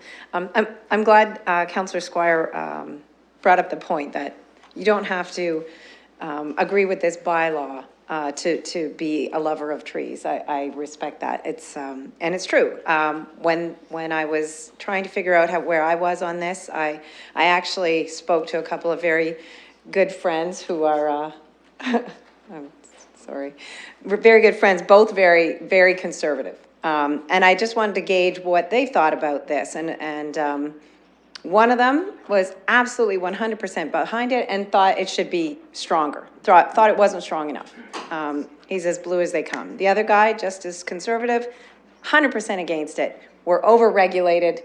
The city already regulates so much in our day-to-day lives, and this is one more. So all that is just to say, you don't think that anybody that votes against the bylaw in general is against preserving trees in the city. I get where Squire's coming from. I did speak to a constituent who had a serious concern. She has a tree in her yard. It's not necessarily a hazard tree. It's hazardous to her because branches drop and it's quite large. It's got some issues, but all in all, it's a fairly healthy tree. But I spoke to staff about that, and there will be a reasonableness in applying this. There is a communal benefit to trees. We all benefit from the tree on my yard, from the tree on your yard, on everybody's yard. And when we take away more and more trees, there's also a community detrimental effect. There's stormwater management issues, and there's air quality issues. The other thing is when there's only 2% of these large trees, that tells me that maybe we've cut down too many trees in the past, and we haven't allowed enough of them to reach this distinctive size. I'm very, very conscious of infringing on private property owners' rights. I truly am. But I do believe that this strikes a proper balance. I thought, not the amendment, I'm sorry, the original motion strikes a proper balance that we have to achieve. We have to look after protecting, and I recognize we're not necessarily aiming the original bylaw at a homeowner who has one tree on his property. I've spoken to staff again. We've talked about putting additions on houses or perhaps putting pools in yards, and there will be a reasonableness that will be applied. But I think if we let this amendment go through, it allows a loophole. I know of a property again in Ward 5 where it's changed hands. There's a development possibility going on there. They could have, when they sold the house, they could have said, I'll buy it if you clear cut all the trees. Because that's your primary residence, you can do that. And then I can move in and do the development I want. So I think staff has done a good job in finding the proper balance, and I won't be supporting the amendment. Councillor Usher and Helmer. Thank you, Mr. Chair. This is a very interesting debate, and it sounds like the same type of telephone calls that I've been getting over the past week. Some people say that this is a good amendment to the tree bylaw. Other people say we're infringing on their backyard. I don't know very many people who cut trees down from their property, a few from their front, but each time they do so, they replant trees. And I've always been an advocate of planting trees. In fact, I've helped to plant many, many trees over my years on council. No longer than a couple of months ago, I joined some of the staff in my area, going around asking people if they would like a tree, because we're giving away, I think it's about 20,000 trees. And a lot of people are taking the trees, and they're planting it in their backyard. Very few people who I know, and if I listen to Councillor Turner, he agreed with that when he talked about the percentages. Very few people who I know are cutting trees down in their backyard. And I believe that based on the conversations that I've had with people and based on the telephone calls and the written statements, the emails that I've received, which are relatively balanced for and against, I believe that this is a reasonable compromise, because this is saying the primary residence, we would not be forcing people to cutting down trees, to not cut down the trees or do whatever they want. In other words, we're not going to be trespassing in their backyard. For larger area where there's a development coming up, yeah, we could control that. But I don't want anybody to be coming into my backyard, is what people are saying, or the city to come into my backyard and tell me that I cannot cut down the trees. Especially the fact that there are many areas now where the trees are just reaching that diameter, or that diameter of 50 centimeters, where if they want to cut it down, they're going to have to come to the city. But they've watched those trees grow from practically nothing to what is almost 50 centimeters. And I don't think that there are very many people there who would want to cut down trees. I think that more people would want to plant trees. And so long as we could encourage them, which is what we should do, we should be encouraging people to plant more trees, which I think that we are doing a really good job. Let's not demotivate them by telling them that they can't, that we're going to their backyard if they want to cut down a tree and we're going to stop them. So I think we need to listen to this conversation clearly and listen to the people who phoned us and listen to the people who wrote us and understand clearly what this motion is saying, because from what I'm reading, it's exactly what is here, except that we're saying that private properties or primary residents are exempted. Thank you. Councillor Helmer. Thank you very much, and I'm going to try and keep my comments focused on the amendment as much as I can. I want to draw an analogy between what we do with the built environment in the city and what we do with the natural environment in the city. And I'm going to talk about the demolition permit process. So we already require people who want to demolish buildings to come in for a permit if they want to demolish a building. They own the building. Everyone who wants to demolish a building has to come in and get a permit to do that. It costs $250, the whole process. We already are saying you own these properties privately, and you still have to come through and go through this process, and we'll take a look at what it is you want to do. We have a slightly different process for heritage buildings. You want to demolish a heritage building, it's a different process. This is exactly what we're talking about when we talk about the tree protection bylaw. We have a lot of trees in the city. Some of the trees are really old trees that provide a huge amount of canopy coverage. And just like heritage buildings require a slightly different demolition permit process, I think we need to have a permit process for, if you want to take this tree down, you have to go through a slightly different process. There may be good reasons to take down a very large tree, for example, if it's dead and dying. In that case, you don't even have to pay a fee. You just go through the process. Yes, it's a hazard, it's a risk to public safety, down goes the tree. There may be other cases where it makes sense for that tree to come down. I think this idea that this is more of intrusive into people's property rights, it's way less intrusive than the demolition permit process we have now for a 10 square meter building. You have a little shack in your backyard. If you want to demolish it, you have to come in to get a permit. You have a garage, you want to take down and build a new one, you have to come in for a permit. I think the idea of having a permit, and even when we're talking about how many of the trees are at risk, how many have come down, we don't know because no one is counting it, because we're discounting the value of the assets. No one's counting it. We know the urban forest provides huge community benefits altogether. We have to protect more. We've articulated that in our urban forest strategy. A lot of these trees are on people's primary residences. That's where they are. The reason I'm against this amendment is it's taking away the protection for those trees just by the nature of who lives at the property. I had people who have rental properties who are concerned about the tree protection bylaw too. They should not have any different, it's about what is the value of the tree, how should we deal with these trees, not where are they and who owns them. I think this is just a way of saying some people are upset, I want them to not be upset, so I'm gonna say, listen, you know, your tree, you can take that one down. I think we gotta be clear about what are we doing this for, and it's to protect these trees. If it is true that nobody ever wants to take down a tree that's perfectly healthy and providing lots of great benefits, then there won't be a whole lot of activity on the permit side, and I think that's fine. Like that's not necessarily a bad outcome.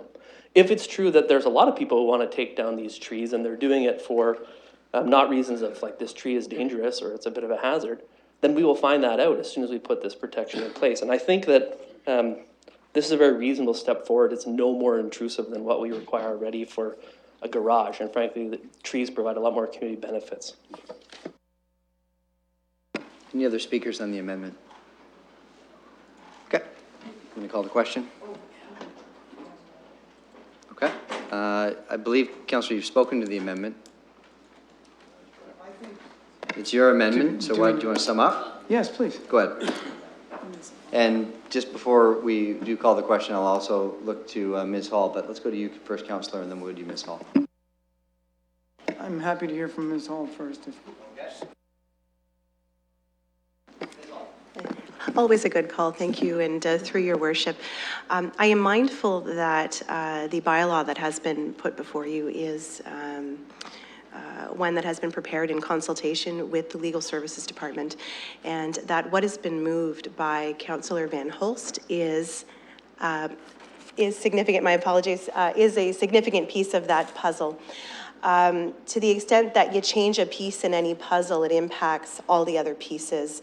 My suggestion to you is that given the significance of the change that has been proposed in this motion, you may wish to receive some legal advice on the impact of that proposed change as relates to the remainder of the bylaw. Thank you. Councillor Van Hulst.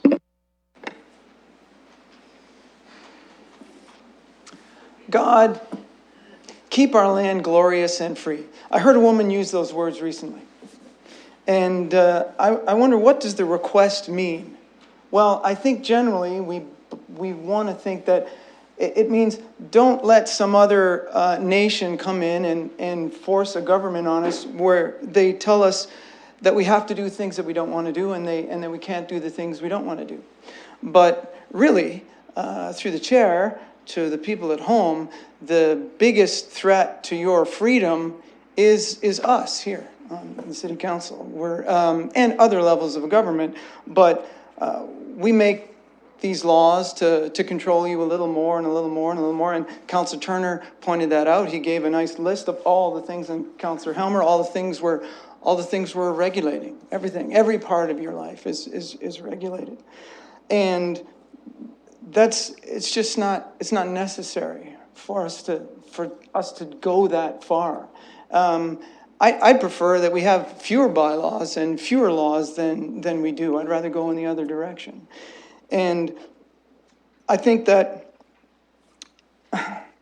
our canopy targets, it's great to have an ambitious goal, but if we're using that to become petty tyrants, then it's not right. And I'm sorry, I don't agree with a regulation for everything. Where, as Councillor Turner pointed out, this is a tiny fraction of people that would ever cut down a tree in their yard.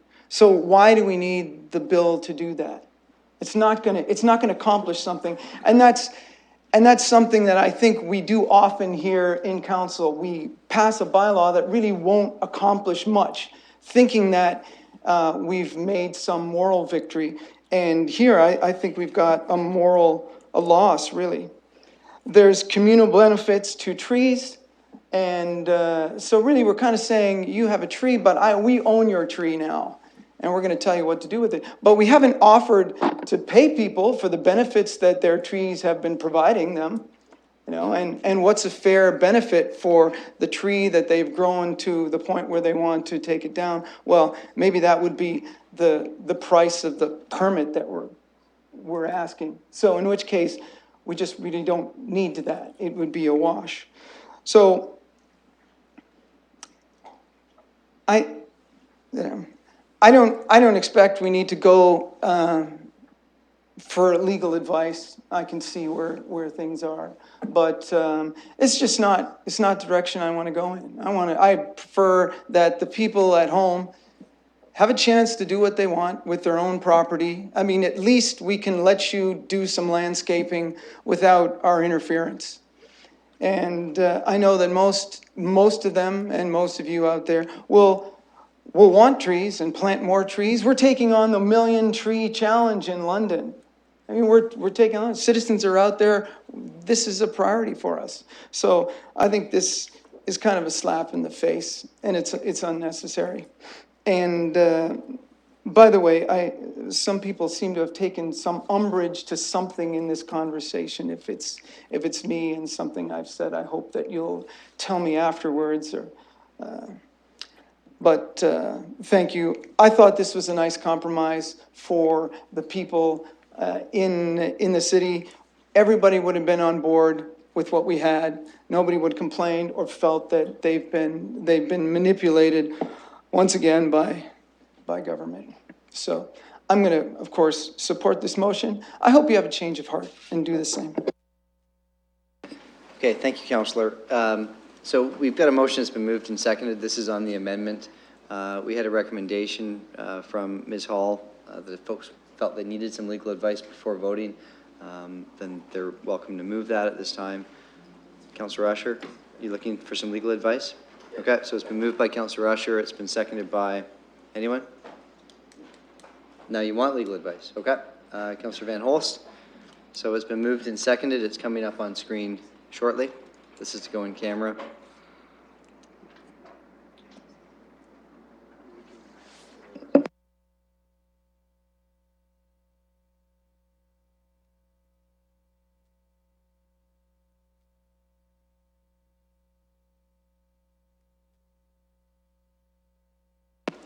Okay, so moved and seconded.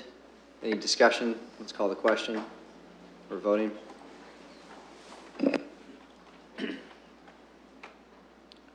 Closing the vote and the motion carries 8-5.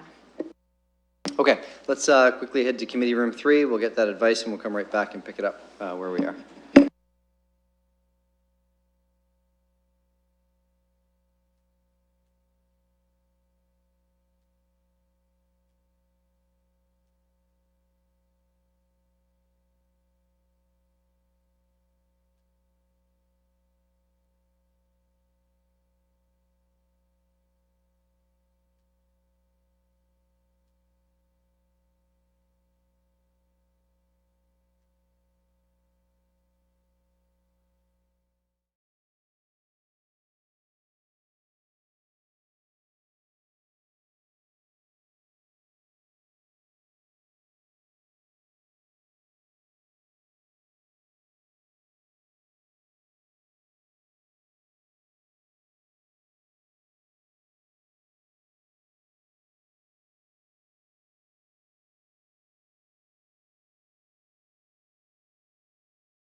Great, thank you.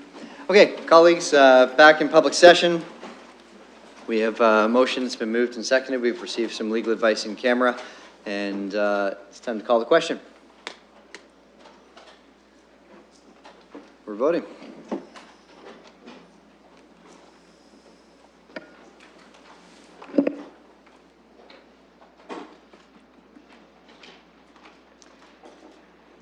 Closing the vote and the motion is lost, 5-8. Okay. Over to you. So we'll start with Councillor Hopkins on the main motion. Do you want to speak to the main motion? Okay. Others? Councillor Salee? Okay. So just before we move forward, just a motion for reconsideration. It happens. That'll come up in a minute. We'll get it for you.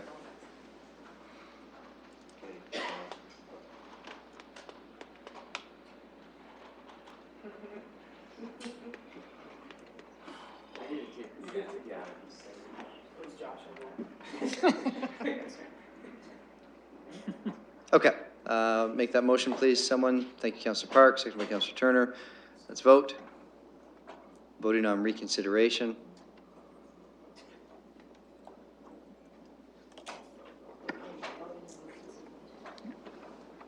If you're keeping score, it's for both Councillor Morgan, I believe, and Councillor Salee. Okay. Closing the vote and the motion carries 13-0. Okay, and here, the motion, we'll look for that amendment to come back up, please.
It's like Groundhog Day. Here we go. Councillor Van Holst, your motion is up. This is the amendment. Looking to Councillor Squire to second that. It's the short version of yours. Okay. And we are going to call the question. Let's get focused. Councillor Squire, Councillor Morgan. This is on the amendment only. Let's call the question. Closing the vote and the motion is lost, 3-10. Even the math works. So, Councillor Hopkins, over to you. This is on the main motion. Thank you, Your Worship. And I'd like to make a comment. And just before I do that, I do have a question through you to staff. I've been had a number of calls this week from residents with questions, and I'd like to put these questions to staff. So under this new protection tree bylaw, what happens to the ash tree that's on my property that I want to take down? What happens to the hazardous trees on the property? And I'd like staff to comment on that.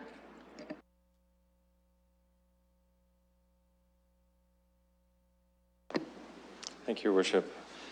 The bylaw is very clear in terms of what exemptions exist, and hazard trees are exempt from the bylaw. So if there is a hazard tree, one that is posing danger to life or property, for example, that is exempt, and the definitions relating to that are pretty clear in the bylaw. With respect to the ash tree, that is a dead tree, for example, or someone else that has a dead or a dying tree, the bylaw is equally clear in that you do require a permit, but there is no fee. The bylaw identifies no fee.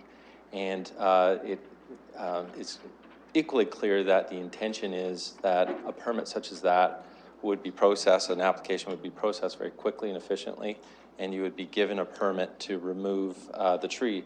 So what's important to understand is that while trees are protected by the bylaw, it does not mean that they cannot be cut down. It just means that there's a process that's involved to get an application to remove a tree. There are some other exemptions as well, and they relate to things such as when necessary infrastructure on a site is required, that the trees that must be removed to accommodate that infrastructure. There's surveying, there's things like gas pipelines and hydro lines, those sorts of things provide exemptions as well. So there are a number of them. The intention of the bylaw is to be reasonable. The intention of the bylaw is, as I said, to not prevent people from cutting trees, but for them to come in for a permit. Point of order. Go ahead, Councillor Squire. With all due respect, staff was asked, you were asked a technical question, through you, Mr. Chair. Now, we're getting into the area of saying this is a reasonable bylaw. This bylaw was meant to do this. In other words, opinions on the bylaw. I'm concerned that when we do this, what we're doing and the nature of the questions and the responses is to bring staff into our debate and have planning staff saying, here's what I think about the bylaw. And I think that's very apparent from the exchange that that's where we're going. And I'm concerned about that because, and it's I'm not trying to be disrespectful. I'm just saying we have to be wary that we're getting technical information back, but that we're the ones ultimately making the decision on whether it's a reasonable bylaw, how big an intrusion is, and those sort of things. Thank you, Councillor. I assure you that it is us making that decision on whether or not it's a reasonable bylaw or not, because if it's a reasonable bylaw, it will pass, and if it's not, then it won't. Mr. Fleming, please keep your comments strictly to your professional planning opinion and as well as technical. Thank you. Thank you, Your Worship. So I'll just summarize that ash tree that was asked about. The intention is that that sort of situation within that context I described would be able to be removed.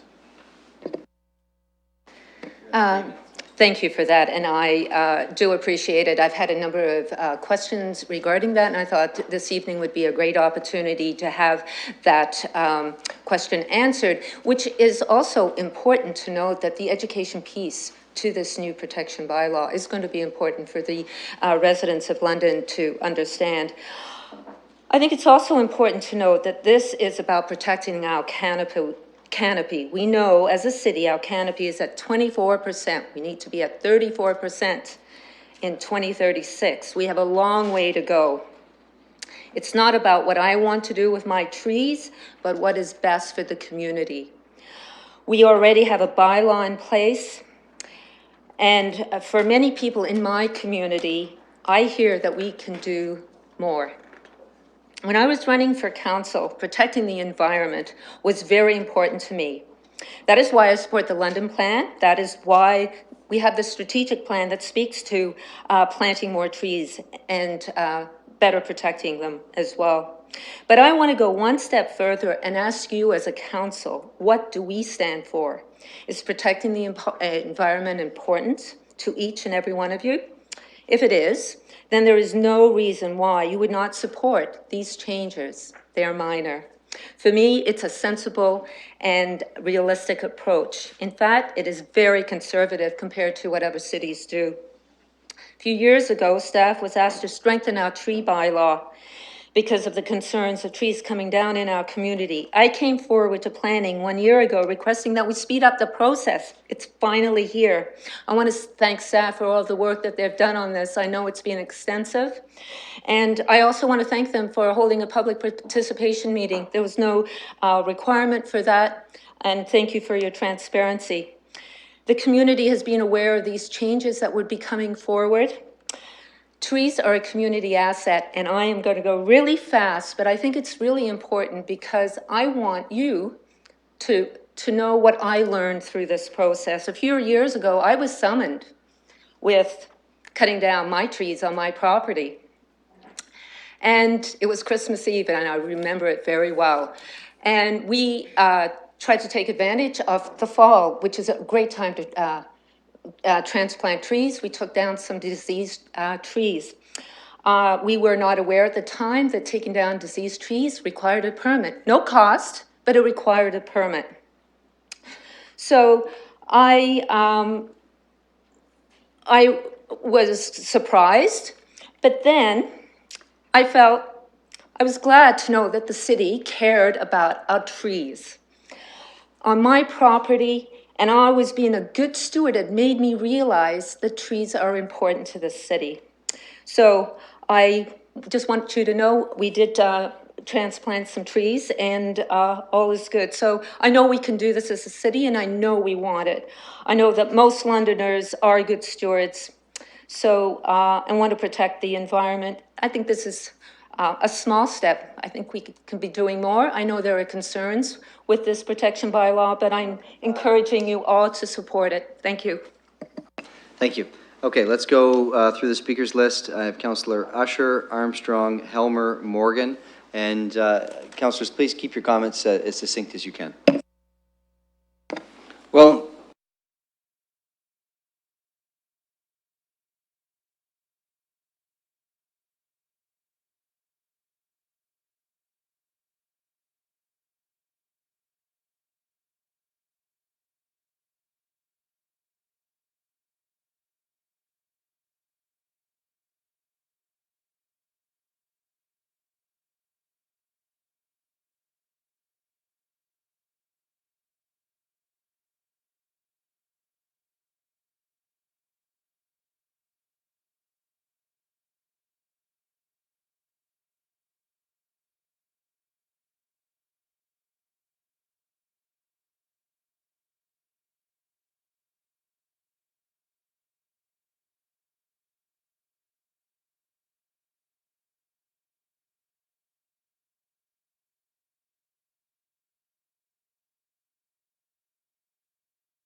lists a series of reasons that the application may be approved for.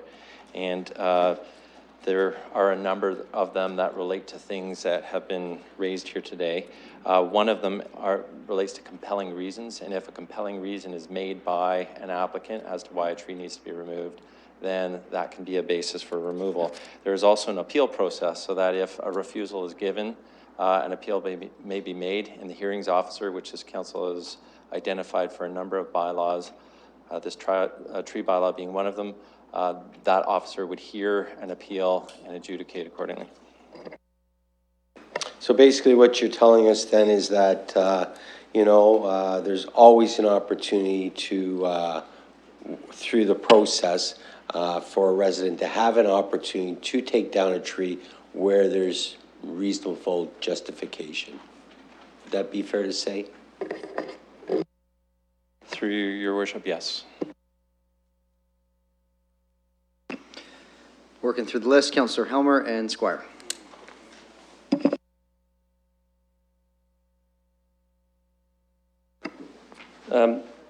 I think I'm going to keep my comments really brief. Colleagues, I think we need to pass this particular tree protection bylaw. I think we've spent a lot of time talking about the distinctive trees aspect, which I think is appropriate, but I think there's a number of other elements in here, particularly the tree protection areas, which frankly, I think will deliver more value and benefit in terms of what will happen with this bylaw if we were to bring it into effect. So I'm hoping that my colleagues will support it. I'm open to the idea that we may find out better ways of protecting trees in the future and that we may have to make some revisions to the bylaw, but I think this is a good step forward from what we have now in terms of the tree conservation bylaw. I think this is getting us to a level where we're protecting trees in a slightly better way. I don't think it's a huge quantum leap forward or anything like that, but I think we are making some good progress. And I think that this is an appropriate step for us to take at this time so we can do that piece in the urban forest strategy about protecting more. I think this is the kind of regulation that we should bring in to protect those trees in our city. Thank you, Councillor Squire. Councillor Morgan. I don't want to repeat what I said before. I just want to repeat that despite people, what anybody may think, I've like Councillor Usher, I've planted many more trees than I've taken down, and nothing I've said tonight has anything to do with offending anybody who loves trees. Although if I did offend anyone who loves pink hippopotamuses earlier, I didn't mean to do that, but that's a joke. It's not meant to offend anybody. So let me say this. I just want to ask one question. And this was the original reason that I had difficulty with this matter at the Planning Committee, and it's been alluded to, but I wonder if we could get some sort of specific number on it, because it's going to help me as to whether I support this move from 75 to 50. I made it clear, and I want to make it clear again today, that I would have supported this bylaw at 75 centimeters, but I remain concerned, and I want to go to that area now, the 50 centimeters. Can you tell me what additional costs on top of what has been budgeted that we may anticipate spending if we pass this motion today and make it trees with a circumference of 50 centimeters rather than 75 centimeters?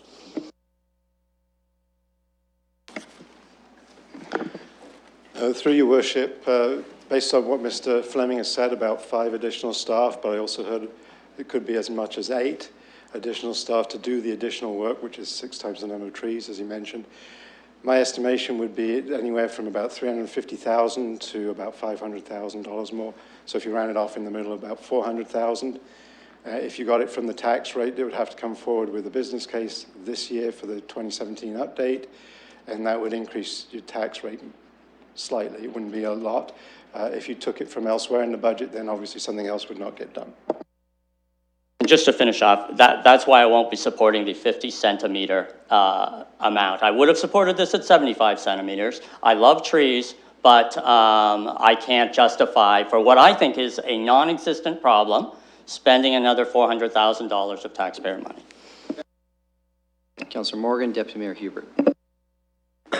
Well, I'm glad Councillor Squire spoke before I did, because I had the exact same question when I heard Mr. Fleming say 5 staff. I wanted to inquire about that. I have one other question, then I want to make some comments. My question is through the chair to Mr. Fleming, and I just need a straightforward answer. A couple of times it's been alluded to tonight about we're going to be reasonable, we're going to look at every situation. I have 2 examples that constituents have asked me about. One is they want to build a shed or something like that. And another is they want to build a pool. I assume that the reasonability clause means if there's no other way to construct those objects, the permit is applied for, and then that's something that is reasonable for people to be able to make changes to their property. I just want to know if that's the type of thing you're talking about. Your worship, it is.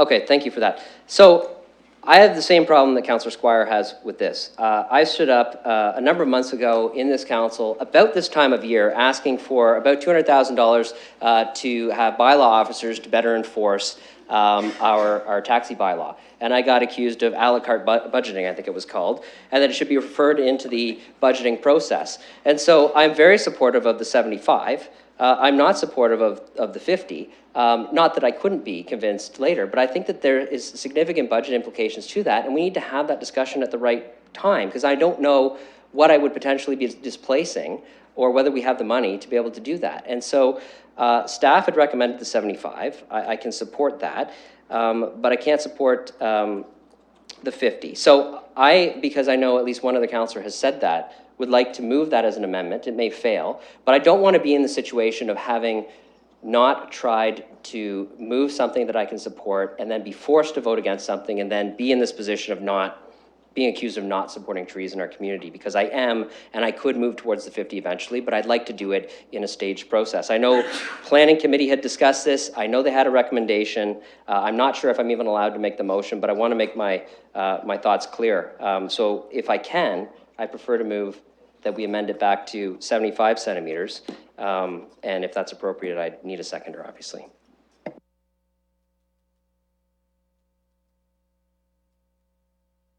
Councillor Morgan, I understand your position, and I imagine a number of people don't want to be put in a position where they have to vote against 75 in order to vote for 50 as well. And so I'm hearing from the clerk that it is contrary, that there was a recommendation that came forward from committee.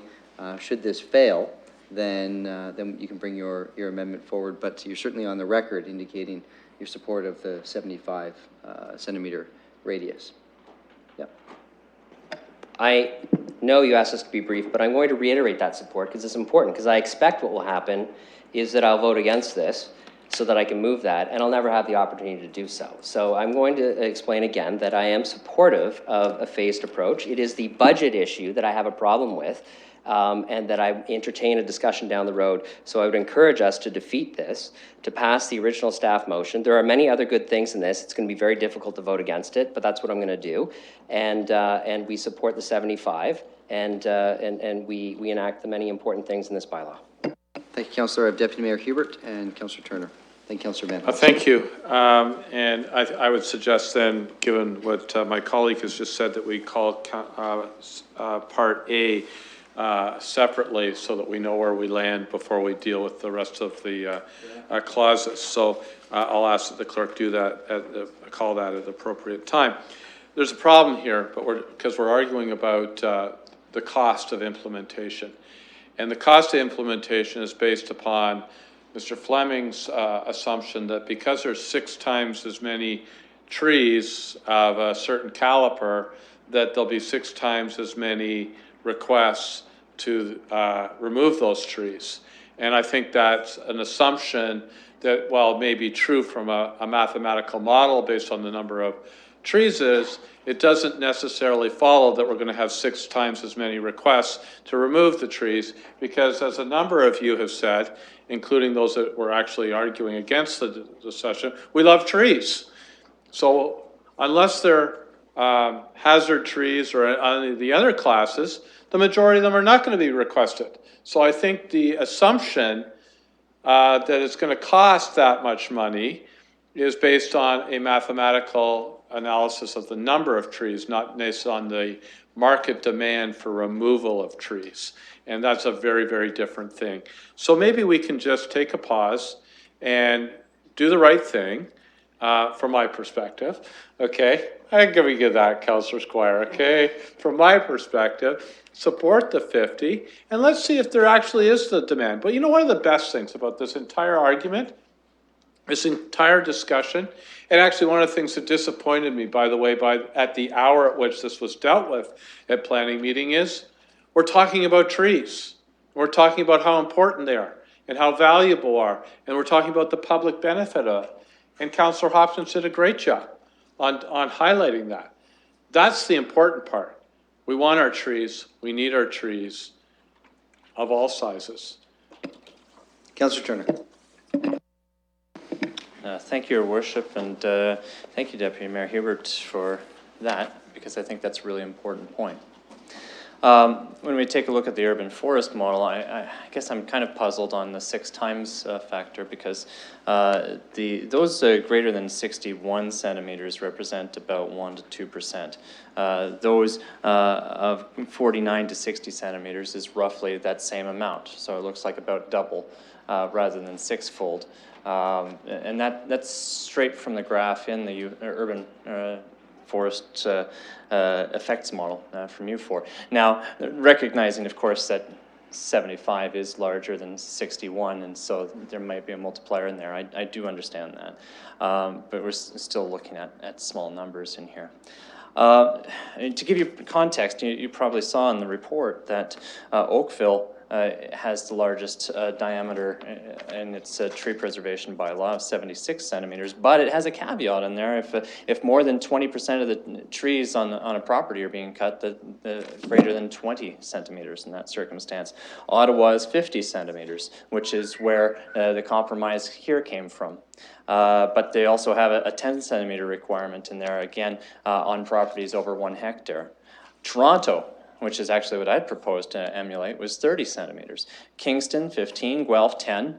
I mean, what we're looking at is a median of 20 centimeters. So from us to go from 76, which I think is very exciting, I think 50 is accomplishable. I think we have opportunity to see what traffic comes of that as well. And then that, with insight and with experience, allows us to feed into the budget process. It's difficult to budget in advance with anticipation because this is completely new to us. We can only enforce what we can enforce, what we have the ability to enforce, and what we have the resources to enforce. Upon the execution of this bylaw, we'll have some time and experience to know what resources we require. Councillor Van Holst. Thank you. Well, seeing how I went down in flames with the amendment, I think you're probably safe to vote against the 50. Certainly, people will support the 75. However, I won't be supporting this bylaw because, as I said, there's a number of people who think we've gone a little too far with it. I wish that we could do better at balancing multiple priorities here. We're looking at one and going straight ahead with it.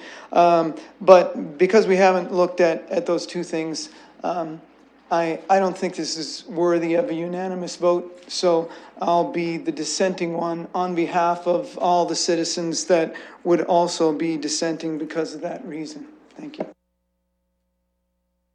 Okay, I have no additional speakers. So we've got the recommendation before us. I'm going to call the question. Use your microphone, please, Councillor Escher. I'm sorry, I can't hear you. Will we vote on A first? We're going to vote on A separately. That's right. Yeah.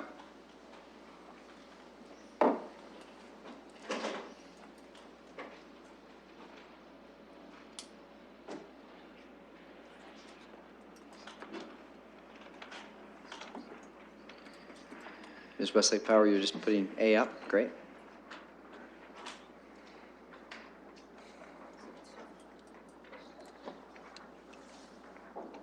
It's up. Councillor Park, if you could please move that. Okay, again, I'll look for speakers. There are no speakers, so I'm going to call the question. Voting.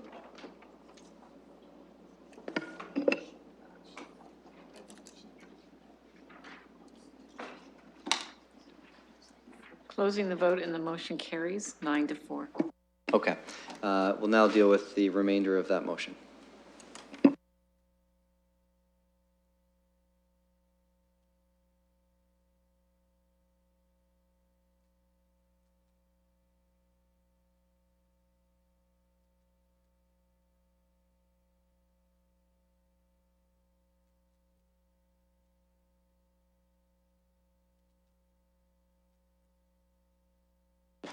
Any speakers to the remainder of the motion? There are none, so let's call the question. Voting.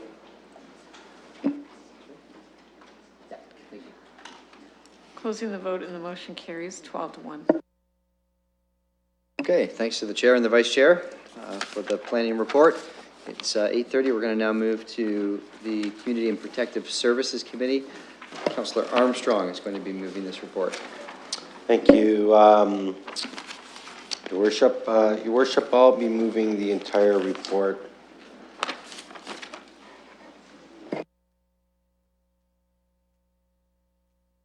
There was a conflict declared on 7, so if we could remove the entire report with the exception of clause 7, please.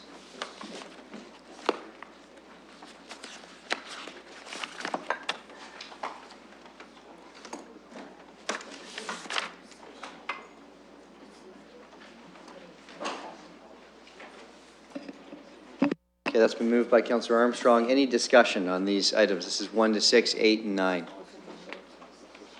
There are no speakers. It's been moved by Councillor Armstrong, so I'm going to call the question. We're voting.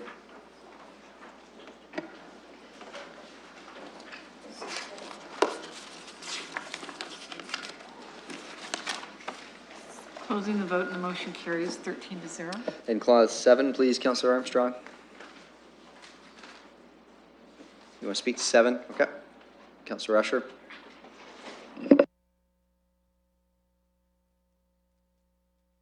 Thank you, Mr. Chair. This is a very important bylaw, and it's been long in coming. It's a lot of work on staff, and I want to congratulate staff for putting it on.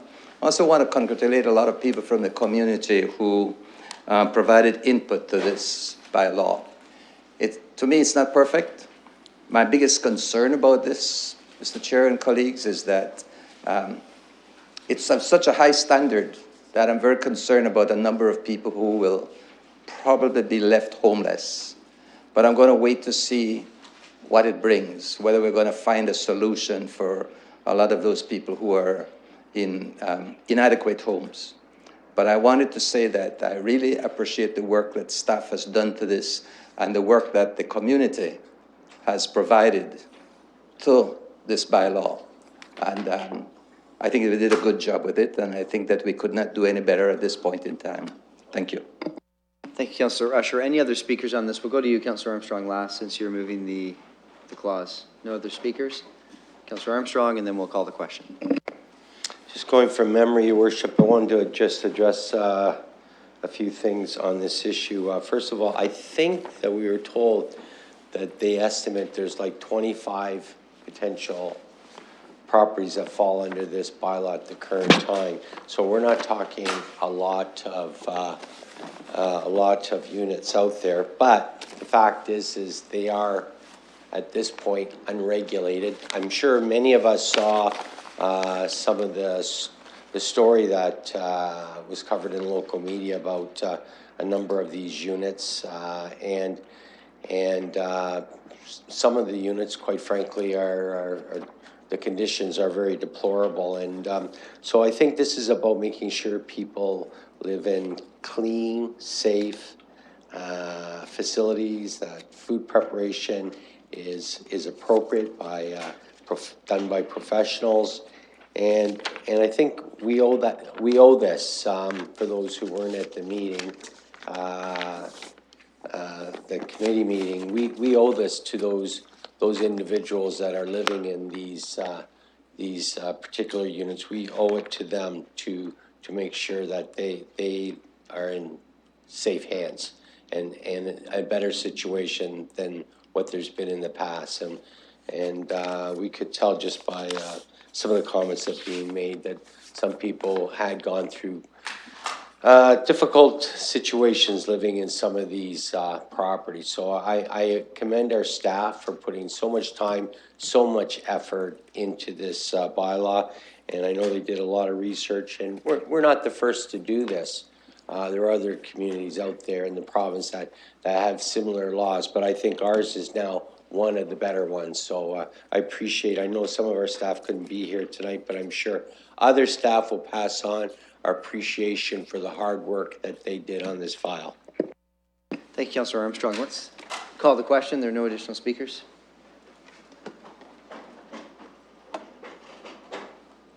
Voting.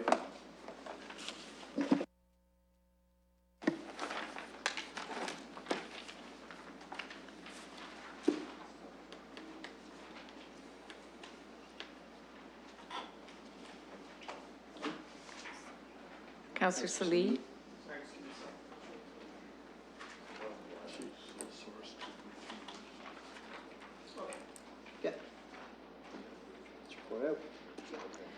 Closing the vote and the motion carries 12-0. Thank you, Councillor Armstrong. Let's now go to Councillor Morgan. This is Corporate Services Committee.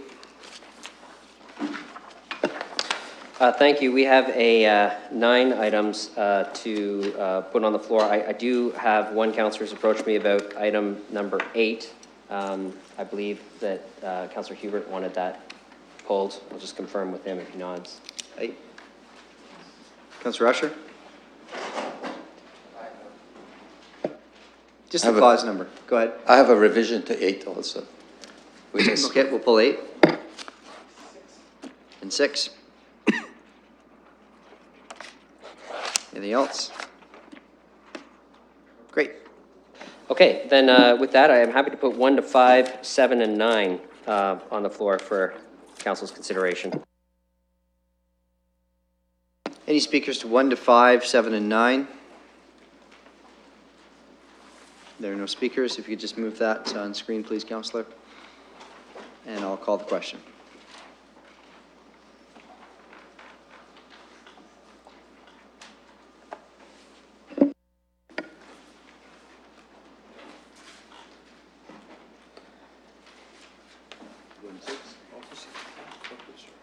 Voting. Councillor Salee.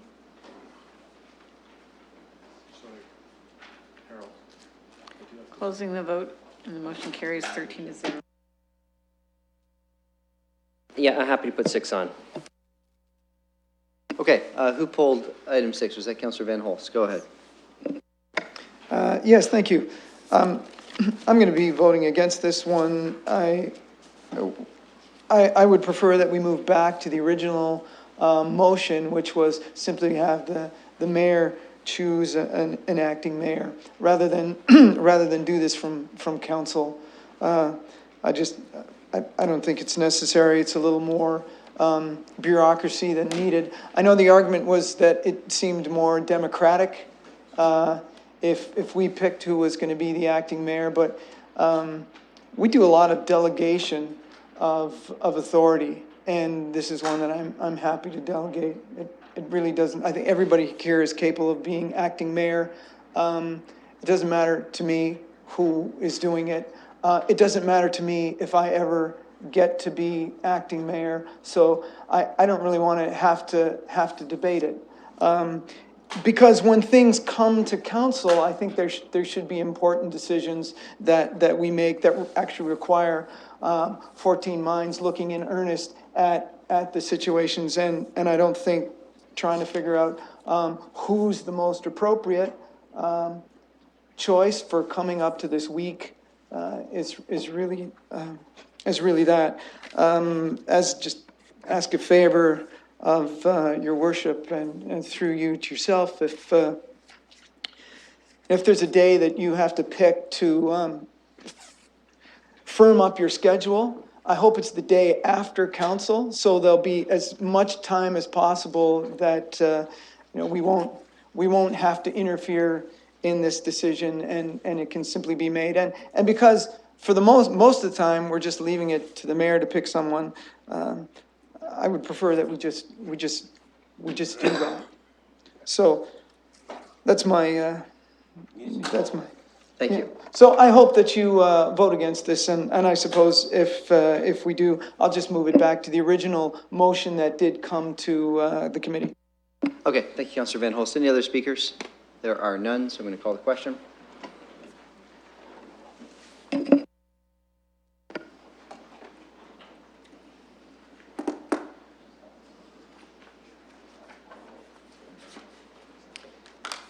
Closing the vote and the motion carries 12-1. Yeah, happy to put 8 on the floor. Deputy Mayor Hubert, and I believe Councillor Usher. Thank you, Mr. Mayor, and is there something else? Well, I'm going to have something else. So, Mr. Mayor, we had some discussion at committee around this, and And I think, we're going to deal with Councillor Zafman's unfortunate situation and his illness at a later point in the meeting, I believe. But I think there's an easy way around this, and I'd like to amend what is here as follows, if I could. Very simply, sorry, I just need to pull it up on my screen.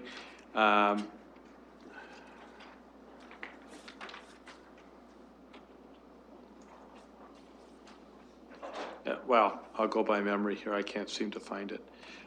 Simply that we would ask you to write to the president of FCM and ask that Councillor Park serve in Councillor Zafman's stead until such time as Councillor Zafman is able to resume his duties and resume that role. And just very simply, I'll put that as an amendment to the floor. The language here, and Councillor Usher was helpful in terms of explaining some of the nuances of FCM. The language that we have currently is a little awkward. So that would be my motion as an amendment. Councillor Usher, I'll look for a seconder as well. Are you seconding that motion, Councillor Usher? No. I'd look for a seconder, seconded by Councillor Armstrong. Go ahead, Councillor Usher. Thank you. You want to speak to the amendment? And you're seconding the amendment. I just want to be clear. No. Is there a seconder for the amendment? Okay, I don't see a seconder for the amendment. Okay, thank you. Oh, sorry, Councillor Park. Are you seconding that amendment? Okay, so it is seconded. So we're focused primarily on the amendment at this time, Councillor Usher? It's going to lose.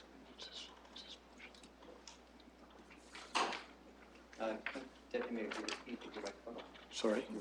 I'm sorry. Well, my problem is focusing on the amendment is that the motion as it is wrong, and I wanted to correct it because we're addressing something that's not so yet.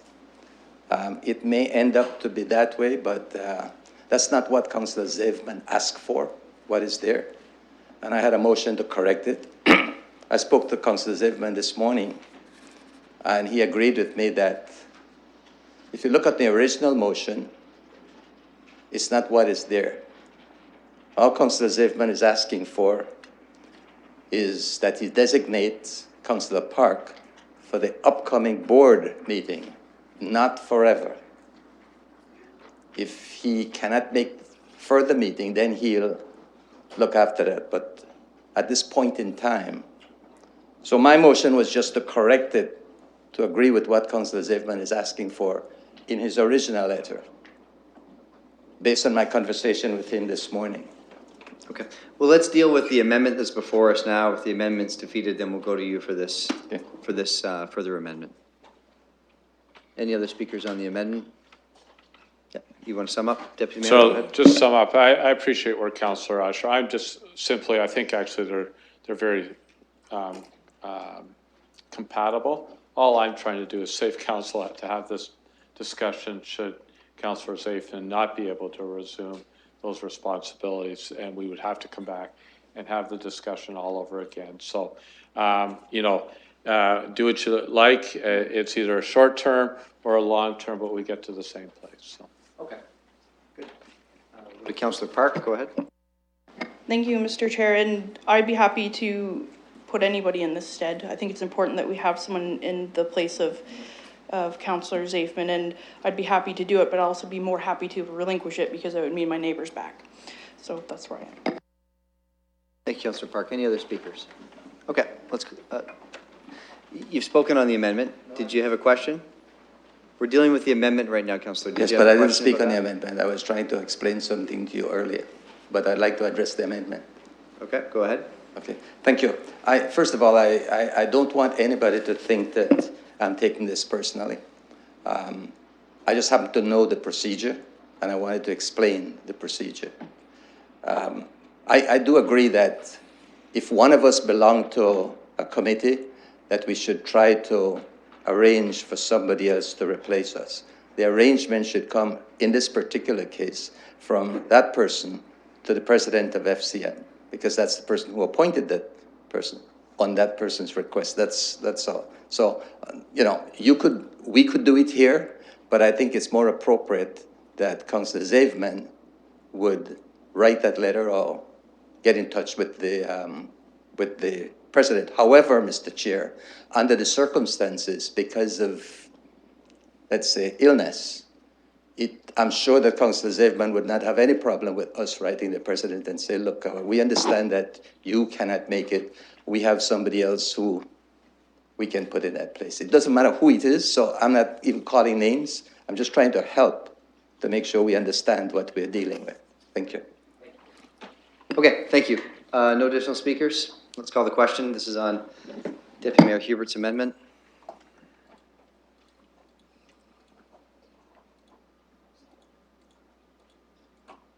Voting.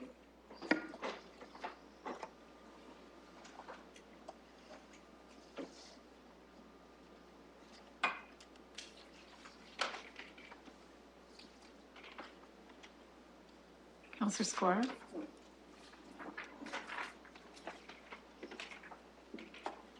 Closing the vote and the motion carries 11-2. Okay, thank you, colleagues. And on the main motion, and let's ensure that the main motion includes the other aspects of Councillor Zafman's request and the committee's recommendation related to expenses.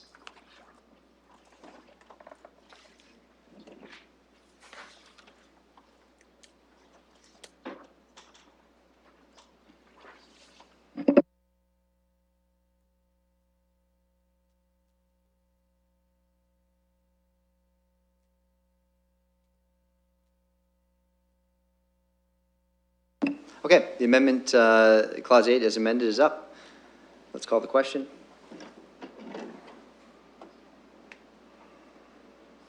If we can open that up, please. You want to speak to that? Go ahead.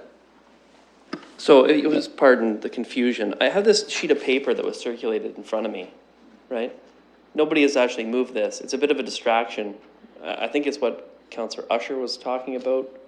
No one is moving that. We're just proceeding as if it's not happening. Okay.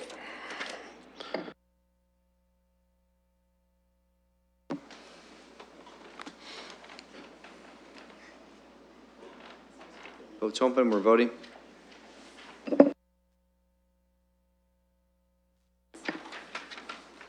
Closing the vote and the motion carries 11-2. Thank you. Councillor Morgan, Civic Works. Councillor Helmer. I have an indication that some colleagues would like number 7 pulled. I haven't heard about any other items, so I put the remainder on the report on the floor. All clauses with the exception of 7.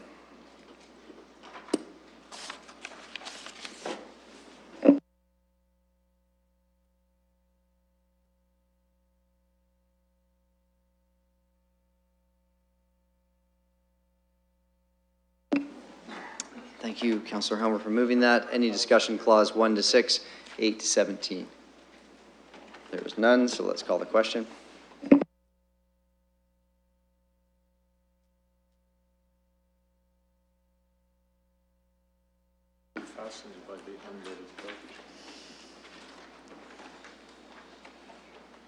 Councillor Hopkins. Closing the vote and the motion carries 13-0. Speakers for 7, clause 7. Councillor Squire. The reason I rise on this matter is because I think I'm confused, and perhaps some of my constituents I know will be confused when they read this report. Through you, Mr. Chair, when we met and approved the routes for rapid transit, I recall that very clearly, and the Richmond Street route was approved as one of the corridors. There was then a discussion that I had then and asking about the tunnel that we've heard a lot about. And I've heard different things about a tunnel. I've heard there's going to be a tunnel going from Clarence near the park, all the way down just under Richmond, coming up at St. James. Then I've heard other discussions. There's going to be a tunnel all the way from the park now coming up at St. Joseph's Hospital. I've gone to public participation meetings where I've made it clear that I'm not convinced at this stage that we need such a tunnel. And a couple of weeks ago, one of my constituents was writing about the tunnel, and someone wrote back and said that the tunnels is an absolutely crucial part of the rapid transit system. And now that I read this, I'm looking at it saying it's all about, at least to some extent, this tunnel. And I know that I approved the routes and I approved other stuff, but I was under the impression that the issue of the tunnel, how long it was going to be, what the configuration was going to be, and certainly the length of it was going to be something that we dealt with in the environmental assessment. And I was also, I think some of my constituents and some people who operate businesses on Richmond Row, when I talk to them now, say, oof, I'm glad you guys got rid of that tunnel. So I need to know whether there's some people that consider it's been decided that we are going to have a tunnel and the length of the tunnel has been decided, because I do not know. Through His Worship, the tunnel, as I understand it, is a fundamental component of managing the RT as designed at this point in time. Okay, and that's just through phases 1 and 2. This particular section, this report refers to the future phases of this environmental assessment. The environmental assessment is not complete. We're moving through with phases 3 and 4. The north section, so the north and east sections are not clearly identified at this point in time. There are still some areas where we have not fully defined the routing. Through Western University is one of those areas that we have not finalized yet. This component is to complete that element as well. In terms of the tunnel itself, my last understanding was that it was to extend to the north side of Oxford Street on Richmond Street and move to Clarence Street. So that's as I understand at this point in time. I don't have anything further than that, but in terms of the need of the tunnel, I'm not aware of a time at any point in phases 1 and 2 where we had indicated that there was not to be a tunnel. The tunnel is a crucial component of this of the RT itself. Just to finish off, so I want everybody in this room to be clear that I may be speaking out as we move along as to the necessity of the tunnel, the length of the tunnel, and I don't want anybody to be surprised when I do that, because at this point in time, I just want people to be aware that the councillor for Ward 6 is not committed to that tunnel as being a necessary part of the rapid transit system, because this councillor does not know enough about it, does not know how it is going to impact Ward 6 and the traffic in Ward 6. So I've been put in the position where I have constituents who think they still have a say in how this part of the rapid transit system is going to be set out. And I can tell you there will be some people who will be very upset if they find out that this is a fait accompli in terms of a tunnel that will go to that extent. So I don't want there to be any misunderstanding that somebody says in the future that I'm supportive at this time. I may become supportive in the future, but not now. Any other speakers to 7? Councillor Helmer. Two things. One, I just thought it would be useful to clarify, it did come up at Civic Works Committee. The consulting assignment itself, the appointment of the consulting engineers, it was initially planned to have these 2 different assignments. Back then, this is in July 2014, we were talking about a north-south and an east-west kind of corridor system, and that time the assignment was for the north-south. What we're talking about now is we have northeast and southwest, and we really need to do the second corridor, even though they're slightly different now. And that's why the assignment is coming forward in 2 chunks, one in 2014, which is around a similar amount, and this one coming forward now at $1.6 million. So I think it's actually a very prudent approach to say, listen, we'll engage a consultant to do this part of the EA, and then we'll do the second part once we get down the road and we need to do the second corridor, we'll do that. Along the way, some things have changed. And so I hope colleagues will support this particular thing. I think the consultant on this file, IBI, is doing a good job, and I think we should continue to engage them on this work through the environmental assessment. Thank you, Councillor Helmer. Councillor Van Holst.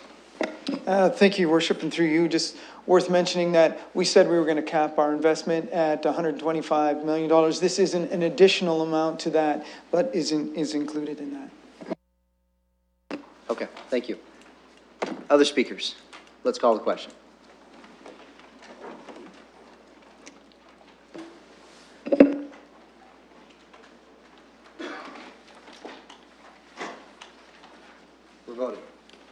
Closing the vote and the motion carries 12-1. SPPC from last night, 19th report. Deputy Mayor Hubert, would you please do the honors and move this report? I'll be glad to. I'll put the entire report on and just look to see if there's any specific areas that anyone wants pulled, and then I'll exempt those. Number 11. Okay, so 1 through 9? We 10. got 11 and 9. And 9. Okay. All right.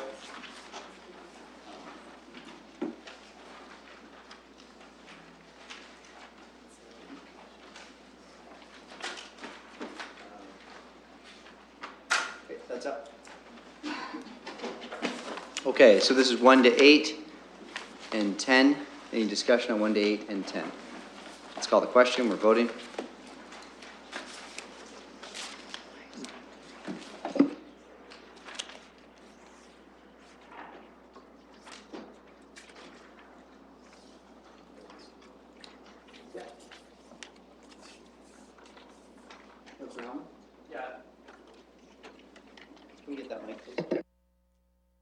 Sorry, I know we have a number of items that we have on the in-camera agenda, and we're going to be going back in. And item number 10, I don't know why we're moving that now. We should probably hold that.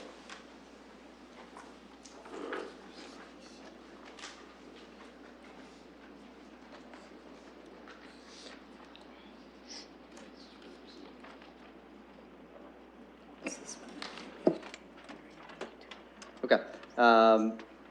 If you wish us to hold off on 10, we can do that for additional discussion. And so we'll deal with that when we come back out in a public session. Thank you. So let's do clause 1 to 8, and that's it.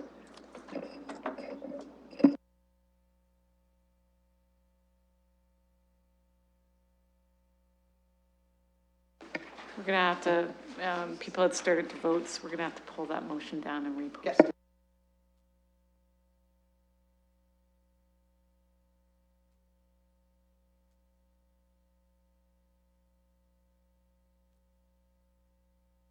Okay, clause 1 to 8, it's been moved by Deputy Mayor Hubert. Any further discussion? I'm going to call the question. We're voting.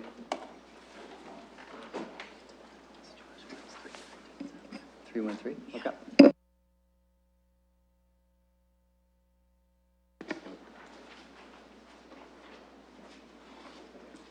Closing the vote and the motion carries 13-0. Okay, clause 9. Councillor Cassidy. Thank you, Your Worship. Last night I spoke or asked some questions of the delegation from Tech Alliance, and in particular, I was asking him about the Provincial Innovation Corridor. And Councillor Helmer was commented, and his comments were great. We had a chance to talk further today. One thing that Councillor Helmer said is that we are included in that corridor. There's just this nifty website that we're not included on. Well, in my opinion, that's like a significant part of it. It's a significant marketing tool, and London's being left out of that. And so I wanted to ask through you to Ms. Graham, perhaps, what London, as a city, as civic administration, and perhaps in partnership with Tech Alliance, what we could be doing better to market London as part of that innovation corridor, because I think just as Silicon Valley is an important marketing tool in and of itself, I think we could be a part of that for this provincial corridor. Through you, Your Worship. So there seem to be some inconsistent boundaries for this corridor. Depending on where you look, London's sometimes included and sometimes excluded. So with respect to this website, we could certainly contact the hosts of that website and look at being included. And we can also continue discussions with the province to make sure that London's prominent in any conversations relating to this corridor. Thank you. I just think it's very important for London to be included in that in a bold way, especially if there is a possibility of having high-speed rail between London and Toronto. It just goes part and parcel with that, I think, and I think there are a lot of exciting things happening in London, and we need to really market ourselves as well as we can. Okay, this has been moved by Deputy Mayor Hubert. Any further discussion on 9? Okay, I'll call the question. We're voting.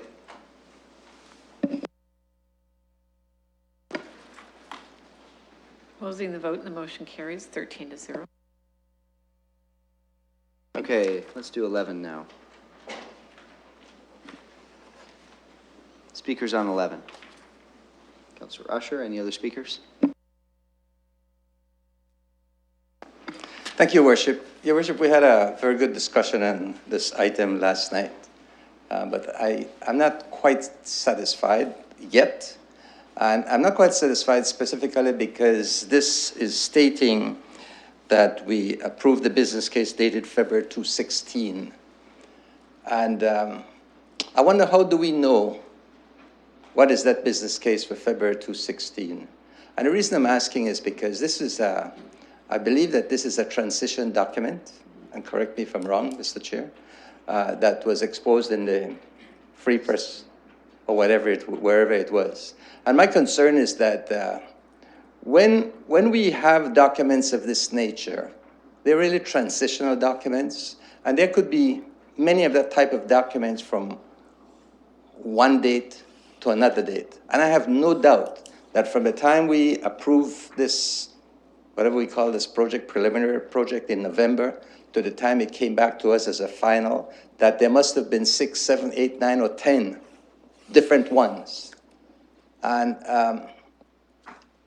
I don't know how important it is to get any specific one or which is a specific one. So I'm just wondering if, I don't know, staff might be able to help me understand that, because there would be many, and I can't prove that there would be many, but knowing engineering works and designing, that's what it would be. So help me understand that. There's a specific document. It was released through an FOI, and it was redacted. And so this specific document that had many portions of it redacted is the document that we're talking about today. So it exists, and it's a question of whether or not council receives that document so that then it can be released in its entirety. So, Mr. Chair, the only reason we are doing this is just because this particular one was released. But I don't want us to go away and think that that was the only transitional document, because there would have been some before that and some after that. Mm-hmm. Yeah, it's a specific document. So that's understood. Okay. Thank you very much. Thank you. Any other questions? I have Councillor Park and then Councillor Armstrong. Thank you, Mr. Chair. And my apologies if this question was asked and answered. I had intermittent internet service to watch the live stream last night, but recognizing that this was a third-party document, just from my understanding through the chair to the clerk, if they could advise, is there a different process for an FOI for a third-party report such as this that's been vetted and, written by a consultant versus our in-house staff?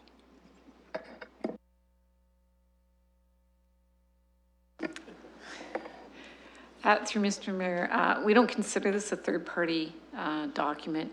Although an outside consultant wrote it, they wrote it on behalf of us, and so we consider it to be a City of London document.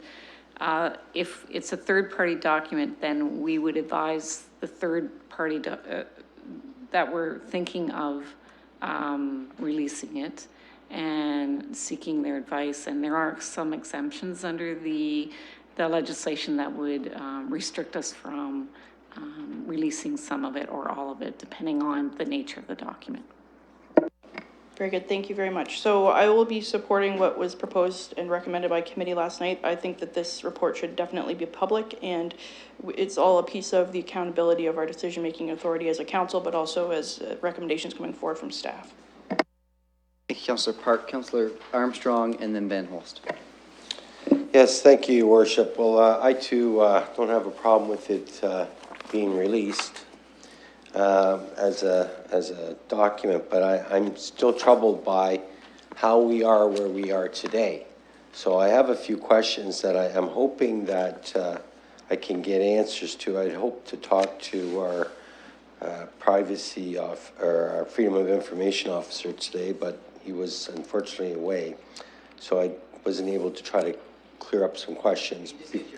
Certainly, I can appreciate that. I have 5 minutes, so right, Your Worship? Thank you. That's fine.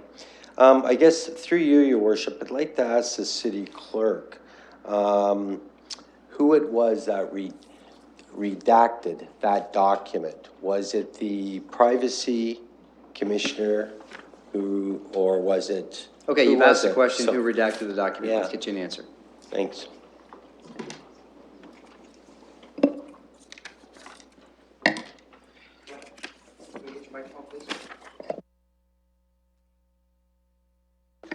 Through you, Mr. Mayor, I can't disclose something that's gone through an FOI process.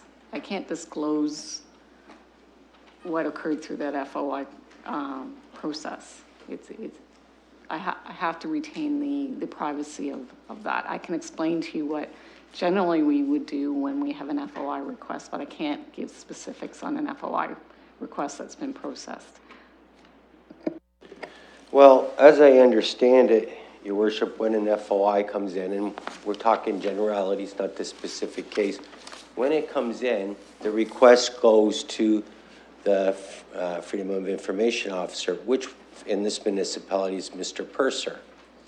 So Mr. Purser would look at that request from whomever and then make the necessary arrangements to access whatever documents that are being requested.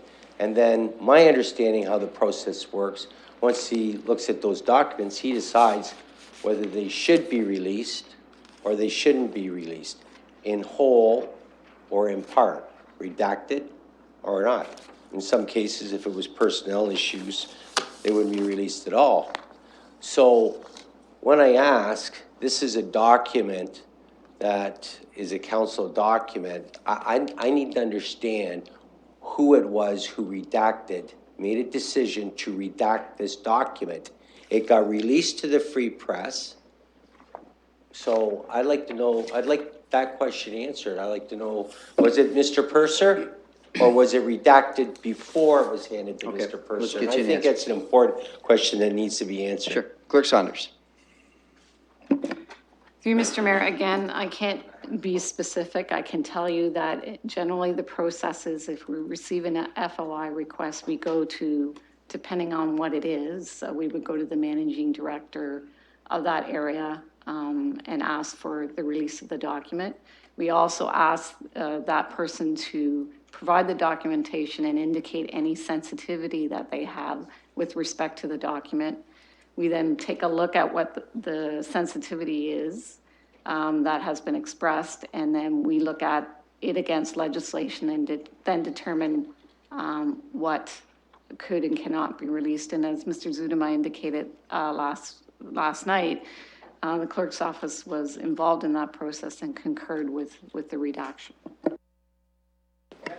Well, as I say earlier, I'm not going to take up any more time because it's been a long night. I have a problem with this process and how this has all happened. So I'll leave it at that for tonight, but this should not have happened the way it did. And so I'll leave it at that tonight because I don't think we're going to get too far on that issue tonight, but I'm going to follow up on it. Any other speakers? Councillor Van Holst. Thank you, Your Worship, and through you, though I may not support this motion, I would like to wish our friends of the media all the best in bringing resolution to this issue. Thank you. Thank you. Okay, I have no additional speakers. I'm calling the question. We're voting.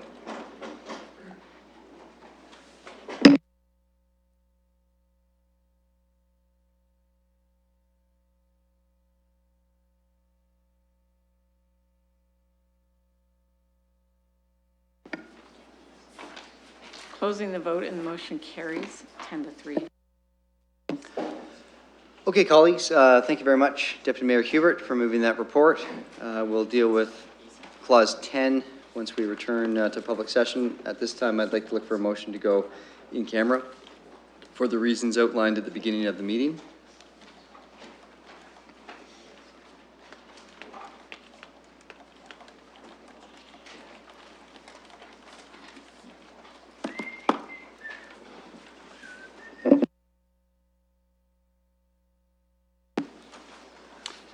It's 9:10, and colleagues, I'm not asking for an extension beyond 11, really on purpose, by design. I think that helps us keep focus on the time while we're in camera, and hopefully we won't have to come back into public session to do that as we get closer to 11 o'clock.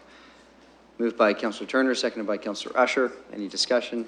I'll call the question. We're voting.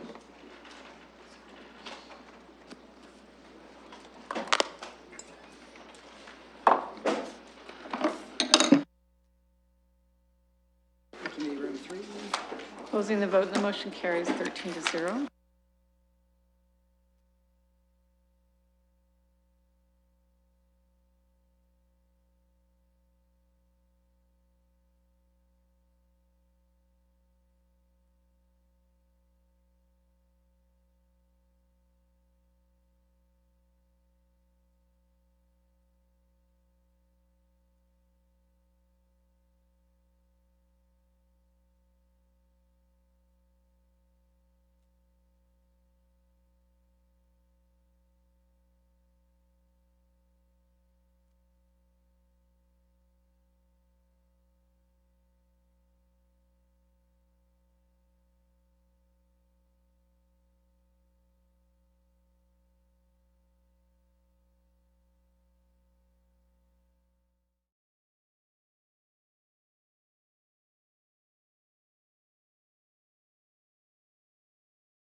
Thank you. Okay, colleagues, it is 10 to 11. We need to pass a motion to extend our time past 11. Councillor Armstrong, second by Councillor Helmer. All those in favor? It's a hand vote. It's on the screen. Let's do this real quick. Click, please. All those in favor? Can we open that up, please? Okay, we're voting. Now we need a motion to go back in camera.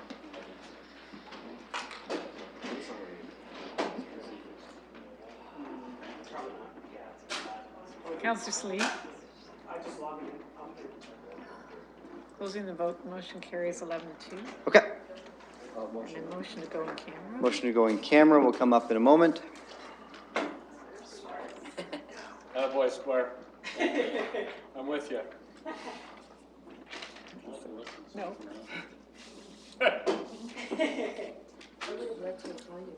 Moved by Councillor Usher, seconded by Deputy Mayor Hubert. Let's call the question. There's a time for that protest. Voting. vote. Okay, see you in committee room 3.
Okay, colleagues, thanks for what has been a very productive and long evening. We've just got a few more items, and we'll look for adjournment.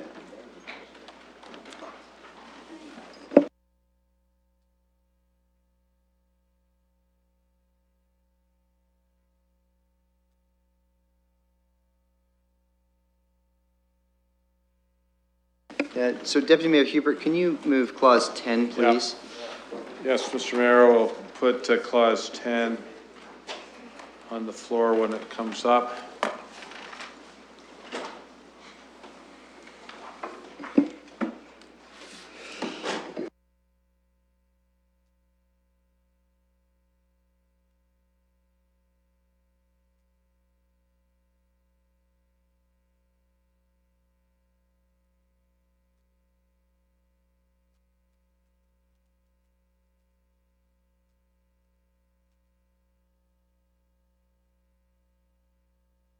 Okay, clause 10 has been moved. Any discussion? There's no discussion. I'm going to call the question. We're voting.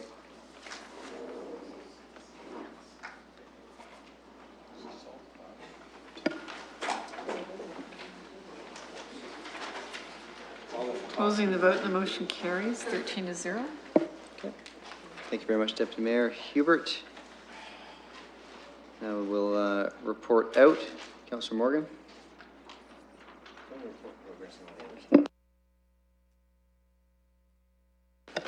So I'm happy to report progress for all of the matters listed on the public agenda, included the addeds that we went into council for, and I have the fourth report of council in closed session to go through now, which I will now read. Get ready for the fun. That as a procedural matter pursuant to section 239, subsection 6 of the Municipal Act 2001, the following recommendation be forwarded to City Council for deliberation and vote in public session. That on the recommendation of the Managing Director, Corporate Services and City Treasurer, Chief Financial Officer, the amending agreement between the Corporation of the City of London, Royal Trust Corporation of Canada as a trustee for the City of London Arena Trust, and the Civic Centre Limited Partnership by its general partner, the London Civic Centre Corporation, amending the participatory occupancy agreement between the parties dated June 20th, 2001, and related to the Budweiser Gardens be approved. Second, that as a procedural matter pursuant to subsection 239(6) of the Municipal Act 2001, the following recommendation be forwarded to City Council for deliberation and vote in public session. That on the recommendation of the Managing Director, Corporate Services, City Treasurer, Chief Financial Officer, and on the advice of the Manager of Realty Services, the following actions be taken with respect to the city-owned industrial lands located at 2150 Oxford Street East on the northeast corner of Edmonton Memorial Parkway and Oxford Street East, containing an area of 19.02 acres, being comprised of part of Lot 1, Concession 2, as outlined in the sketch hereto as Schedule A1. A, that the offer submitted by Dancor Development Corporation and Trust Company to be incorporated, quote, the purchaser, to purchase the subject property from the city at a purchase price of $836,888.00, reflecting a sale price of $44,000 per acre, be accepted subject to the following conditions. 1, the purchaser satisfy themselves within 30 days from the date of acceptance of this agreement of the soil conditions of the property for their proposed use. 2, purchaser satisfying themselves within 30 days from the date of acceptance that there is adequate water pressure and quantity of the proposed use, including fire protection requirements. 3, the purchaser satisfying themselves within 90 days of the date of acceptance of the stormwater management plan and its intended development of the property. 4, or IV, the purchaser obtaining a zoning variance for phase 1 if required for the property to permit an additional office gross floor area for said property for phase 1. V, the purchaser satisfy themselves within 120 days of the date of acceptance with the zoning holding provisions on the property. VI, the purchaser acknowledged that the property is as is condition, given that the site presently considered not developable, given that the stormwater drainage and low grade conditions. Is that it? That's it. Great. Councillor Morgan, we'll just get you to do that for 3 readings and we'll be all set. Moved by Councillor Morgan. Any discussion? Let's call the question. We're voting.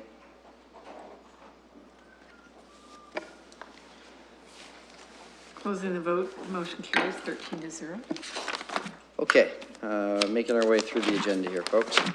So, any added reports? There are none. Deferred matters, none. Inquiries, none. And emergent motion, we have that letter from Councillor Zafman. Looking for a mover and a seconder, and we can have some discussion if you like. Moved by Councillor Rushford, it'll come up on screen in a moment.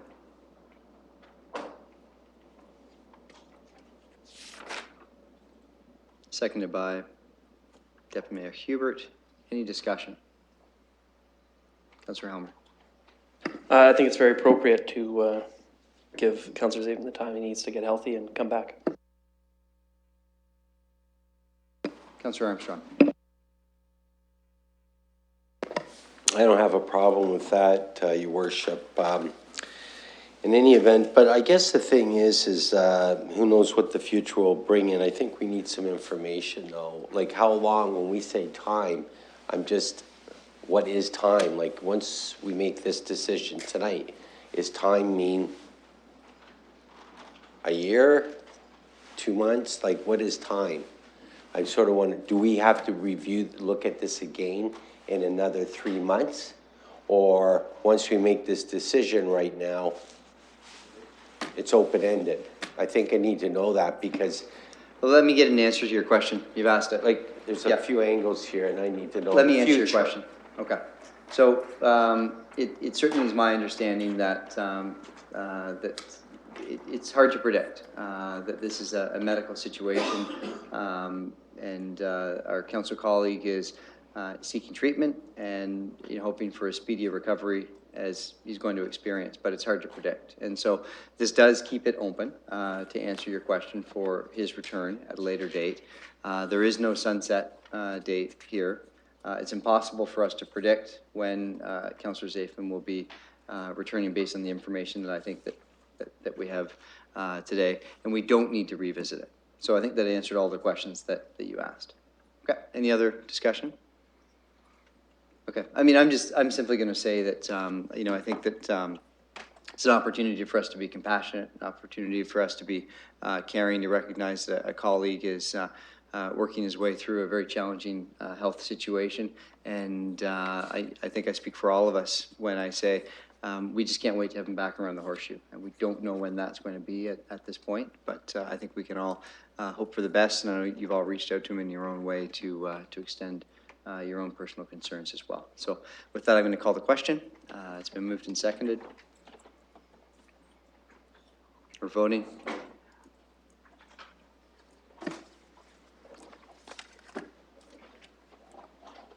Closing the vote and the motion carries 13-0.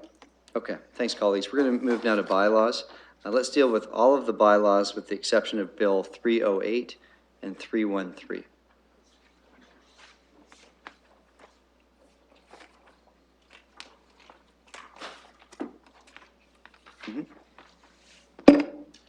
Your Worship, I just want to bring to everyone's attention that includes the added bylaws, 338, 339, and 340, and those are related to the meeting that was held yesterday and the 2 in-camera matters that Councillor Morgan reviewed. Great, thank you.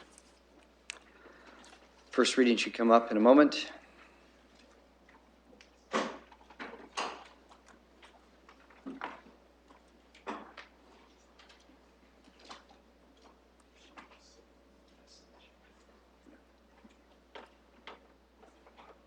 Get that opened up. We'll look for a mover. Moved by Councillor Turner, seconded by Councillor Park.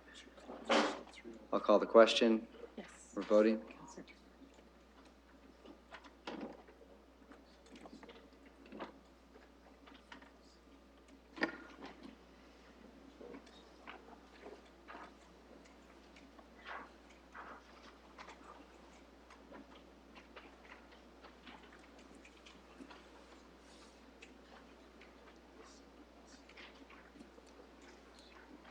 Councillor Helmer? It's first reading.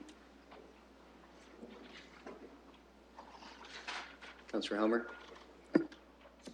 I'm just double checking, and in my package, Bill number 309 is the one about secondary dwelling units. And we don't want to pass We that want to do third now, reading on that, you're right, thank you, nice catch. as much as I would like to pass it. Yeah. Good sport. It's not Yeah. 308. So we'll get you a number. Councillor Helmer indicated it was 309 in his package. Not passing that time. And so we're looking at not passing third reading. So let's do the third motion. Yeah. So this, It's 336. 336? Zoning bylaw, right, that was referred to. Okay, we'll cover that off at third reading, but nice catch, Councillor Helmer. So if we want to report out on the vote for first reading? We referred it all back. Sorry, but that was not. That's right. We referred the Okay. whole thing back.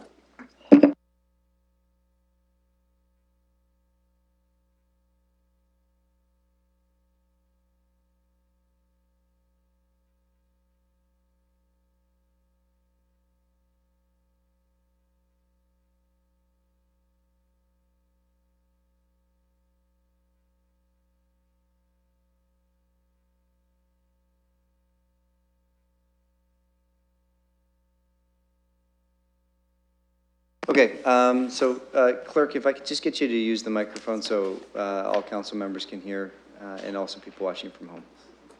Clause A passed. That was the official plan amendment. Clause B passed with the amendment, and the amendment was that zoning bylaw amendment be brought to a future meeting once the residential licensing bylaw, concurrently with the residential licensing bylaw. Part C was the amendment to the London plan, which would be consistent with the official plan amendment in A. And D was report back. So 309. Yes, 309 is the OPA and 336 is the zoning bylaw amendment. And Councillor Helmer's quite right, that's the one that should be pulled.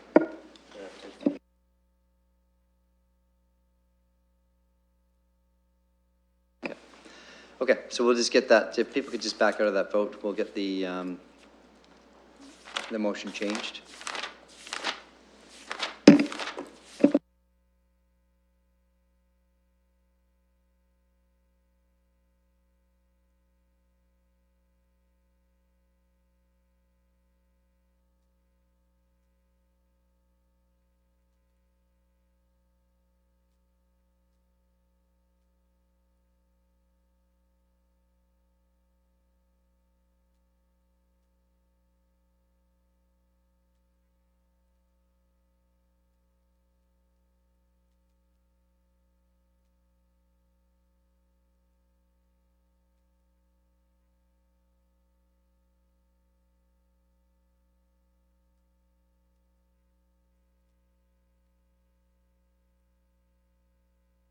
Great, okay, so if we can get a mover and a seconder, please. Moved by Councillor Turner, seconded by Councillor Park. I'll call the question. We're voting. Colleagues, we're voting.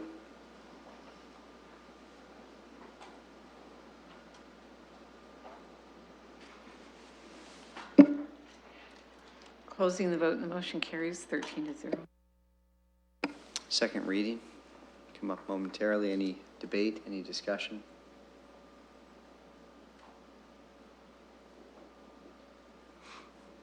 Moved by Councillor Van Hol, seconded by Councillor Park.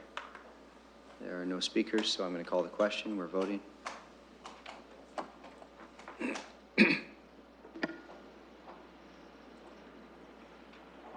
Closing the vote and the motion carries 13-0. And third reading.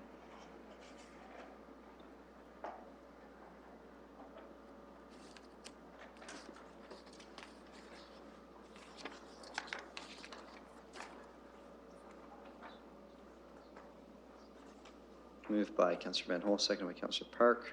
Let's call the question. We're voting.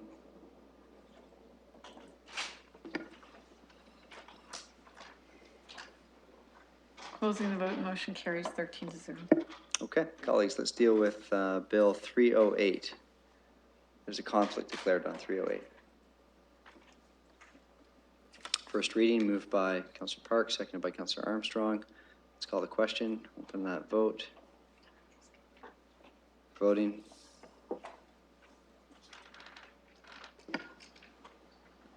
Closing the vote, and it carries 12 to, with 1 recuse. Okay, second reading. Any discussion or debate?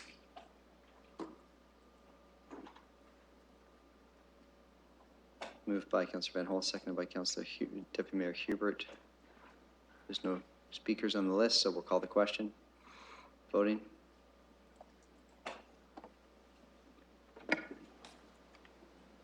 Closing the vote, and the motion carries 12 with 1 recuse. Third reading.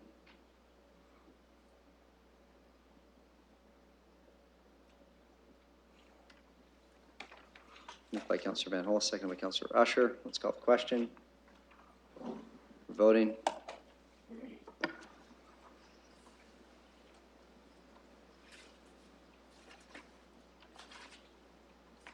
Closing the vote, and the motion carries 12 with 1 recuse. Okay, colleagues, Bill 313. This has been asked to be called separately by a councillor. Moved by Councillor Turner, seconded by Councillor Park. Let's call the question. Voting.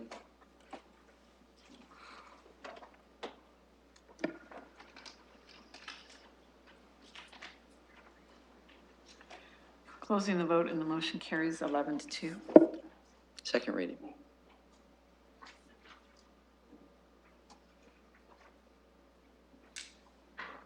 Moved by Councillor Van Holt, seconded by Councillor Park. Any speakers for voting?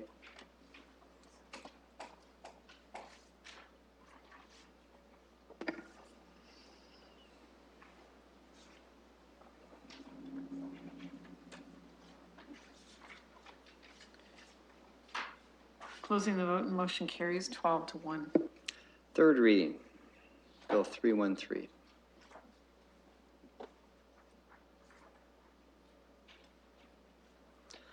Moved by Councillor Van Holt, seconded by Councillor Park. Let's call the question. Voting. Closing the vote, and the motion carries 12 to 1. Second reading, Bill 313. That was third. Third. Done. Wow, we're done. Okay, folks, look for a motion to adjourn. Moved by Councillor Armstrong, seconded by Councillor Hopkins. All those in favor? Thanks for a long, productive night, everybody. Long, productive couple of days, actually. I hope you have a great long weekend, and we'll see you in September.